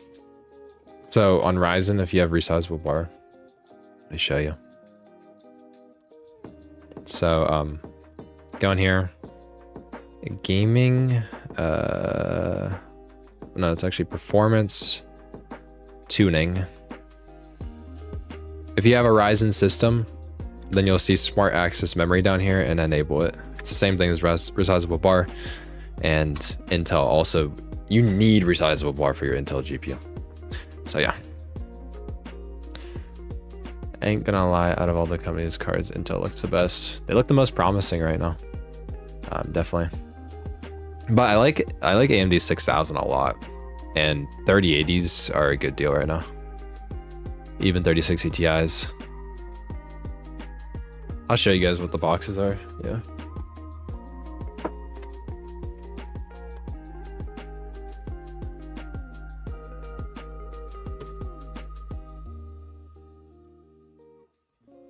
So this is my mouse pad.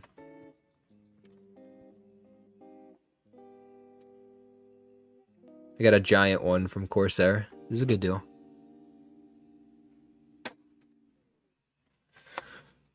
There's my SSD.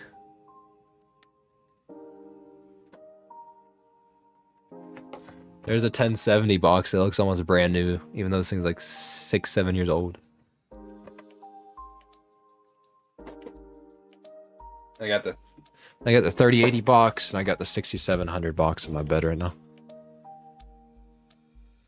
Thank you for the kind words, just some guy with a hollow mask. No, I won't be building a new PC. I'm just gonna use Arc. One day, I would love to build a second PC to have an AMD setup and then an Nvidia setup on the same PC so I could test. Actually, I need 3 PCs. I need an Intel one too. So I can test all these things without having to uninstall and reinstall drivers every time I do that. That'd be like the end goal, but that's really expensive. So yeah, that's about it. I mean, did you guys have anything else from Computex that you thought were interesting? Because it's about all I thought was interesting. Obviously, most of the coverage from just a what we saw with what's it called? All the YouTubers and stuff. That's basically what I get. One day Nvidia makes a CPU, the day the market dies from monopoly. That'd be interesting.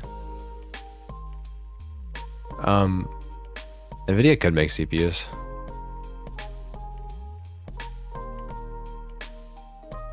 Why not? 3 Windows boot drives. Well, I'd still have to have 2 PCs then.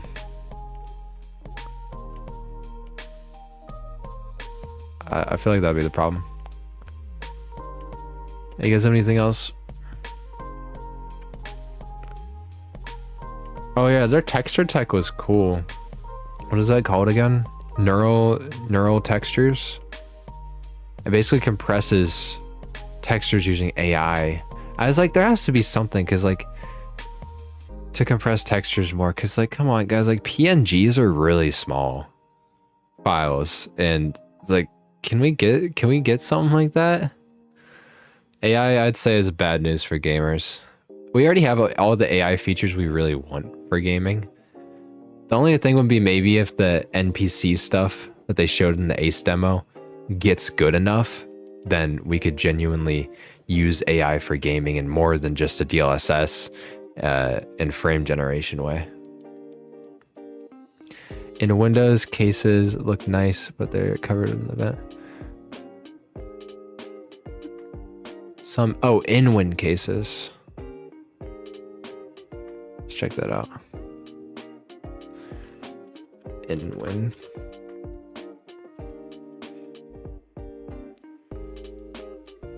There's a video from here.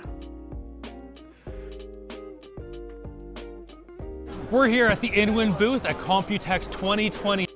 So this case looks like. Packaged like that. Do they have it? Is it a color of like a Noctua case or a fan? Wait, let's. Does this look like a Noctua fan? Uh-oh. Uh-oh. It doesn't look that bad, actually. It's kind of weird. They're shipping cases that are not built. Usually they're always built. So that Cooler Master made. Cooler that glows when it absorbs heat. Huh. Cooler Master.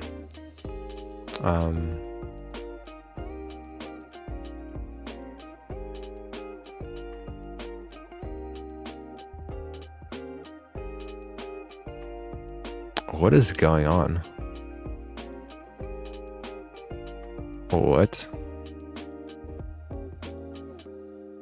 Wait, Cooler Master made a Stream Deck clone? Why, bro? Razer already tried to do that and they failed. Maybe these? Are they water blocks? 2023 Computex coverage is brought to you by Asus. Cool. Off, you can keep Too track many of your whooshes. automation workflows from the designs. Yellow and purple looks pretty cool. Can't wait to see this. And what they're doing. Not only that, but we have the radio rig. So essentially, it's the seating position to suit that car. Oh wow, there's heaps of feedback on this. Yeah, I saw the passive cooler. Passive cooler is just too expensive. It hurts temps. That's stupid. Yeah, the passive cooler was cool. I know that was in the Discord.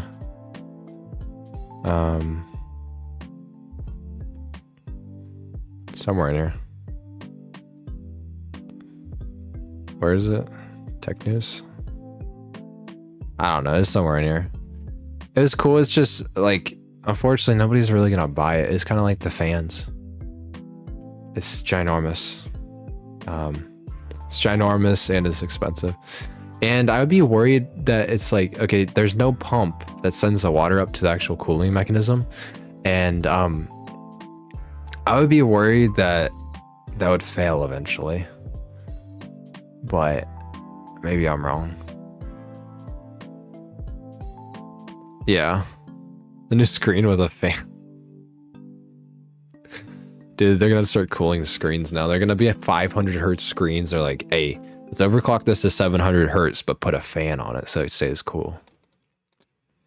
It'd be pretty nice. Passive cooler.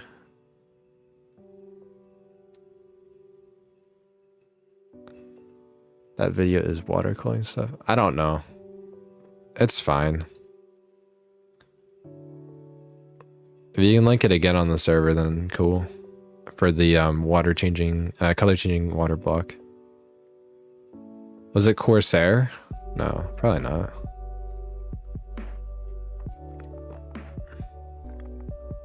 If you can find it, link it again. Yeah, there you go. So guys, the Cooler Master that you guys know and that we know best is not necessarily the Cooler Master as a company whole, because a lot of the items that they actually manufacture are for spaces outside of the PC hardware space. So for example, right here, one of the major things that they actually do is manufacture liquid cooling systems for electric cars. So for those key batteries, and not only that, for things like LED headlights as well. So the reason... It's interesting. Color changing cooler. Yeah, let's check out this. Your typical garden variety heat pipes, they have been specifically engineered on the ODM side for advanced cooling solutions. And they actually have a really crazy demo here that shows exactly how efficient these are. So what we have here is a 7950X processor running with a single fan Master Air MA824. So right now this is running and Cinebench is not enabled yet. You can actually see it on this screen over here. So 7950X and that single fan in the middle. So what we want to do here is we want to hit this with a load. So let's do that. All right, so we have a 10-minute test for throttling. Now what we're going to do is probably the worst thing you could probably ever do with a heatsink. And that is, guess what?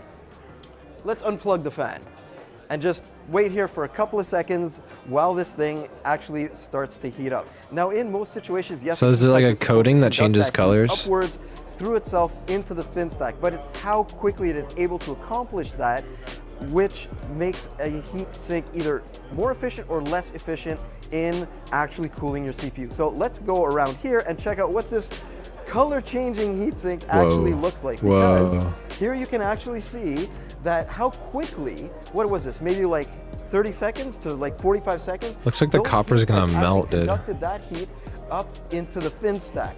So what we have here, this is not about to light on fire or anything, guys. What this is a special coating that Cooler Master is developing, in this case to show how quickly everything works together in order to take that heat away from the CPU core. But here's the It looks cool, but I don't really get why. This right now, let's see. You'd want this. Like, your PC would be changing colors all the time. Maybe about a minute. This is actually cool to the touch right now, and that fan is not working. Look, I'm not cringing, okay? And yes, this does show technically how quickly these heat pipes are able to whisk that heat away, but Cooler Master is also developing It's definitely a gimmick, but man, it is cool. That you can because it's not actually practical. A consumer product, so it could maybe change your cooler from blue to red as it gets hotter and hotter. Oh, could they actually figure out what colors they? Really cool concept. That okay, that's the only cool part. You could actually pick what colors it is. Imagine a purple cooler turning to red. That'd actually be pretty cool. But I'm not sure if that's possible. Could lead to some really interesting designs in the future. And let's move on to something that's a little bit of a preview for CES 2024. It's something that Cooler Master is very, very passionate about working on right now. And that is their 3D vapor chambers. You've already seen 3D vapor chambers in a bunch of other coolers that have launched in the last couple of years. Unfortunately, they've the pipes are going sort of gotten a bad rap. Not because they're not efficient, but they're not efficient enough on lower TDP CPUs. Now with 13th gen, Ryzen 7000 series, and what's coming in the near future, 3D vapor chambers are going to be absolutely critical. That's because in a lot of cases, once you reach a TDP of about 280 watts, a traditional cooler... Once you hit 280 watts, guys, with those traditional heat pipes will start to get overwhelmed unless you make it absolutely massive. And that's just not possible in most situations and in most cases. Doesn't matter if it's an EATX case or an ATX case. Thing looks clean. So this would only be for like really high-end chips. Yeah, so this is for Intel, and then the Intel Raptor like refresh. That's what this is for. They have to specifically make coolers for this. That is ridiculous. So what a 3D vapor chamber allows Cooler Master to do is something that we've been seeing in the GPU market for a long, long time. And that's efficiently move all of this heat away from the CPU core a lot quicker than a traditional Yeah, it's funny. I saw something. Dad said, bro, I'm using ad blocker. It's like, bro, are you not using ad blocker? Like, huh? What's funny though is like I am using ad blocker, but I'm still supporting these people. I'm using premium. I do pay for premium. But on other sites, yeah, I'm using ad blocker. Like, bro, get with the times. Okay. That's pretty cool. That'd be basically the only use for that is if you could customize your colors of your coolers. But then the only problem with that on top of that is just overcomplicates the buying process, and you're not going to be able to change the colors after the fact, obviously. So RGB still might be better. What's still funny though is like you could almost essentially do the same thing with RGB. Like you could link up the temperature of your CPU to your RGB, so like it could start purple and then turn red. Like I said, it's still kind of a gimmick. I don't know how it's even that much better than RGB. It's true that YouTube is removing ad blocker. I'm pretty sure they are removing it, but it's more Chrome is removing it. It's not out yet. People don't realize when you build a high-end PC, you need to buy a nice desk, a nice chair. Yeah, it comes with a whole bunch of other costs. Yeah. If you just want performance, that's a different story. Yeah, that's Computex, guys. About ready to wrap up the stream, I'd say. I think we covered everything that I wanted to go through. Talked about that. About that.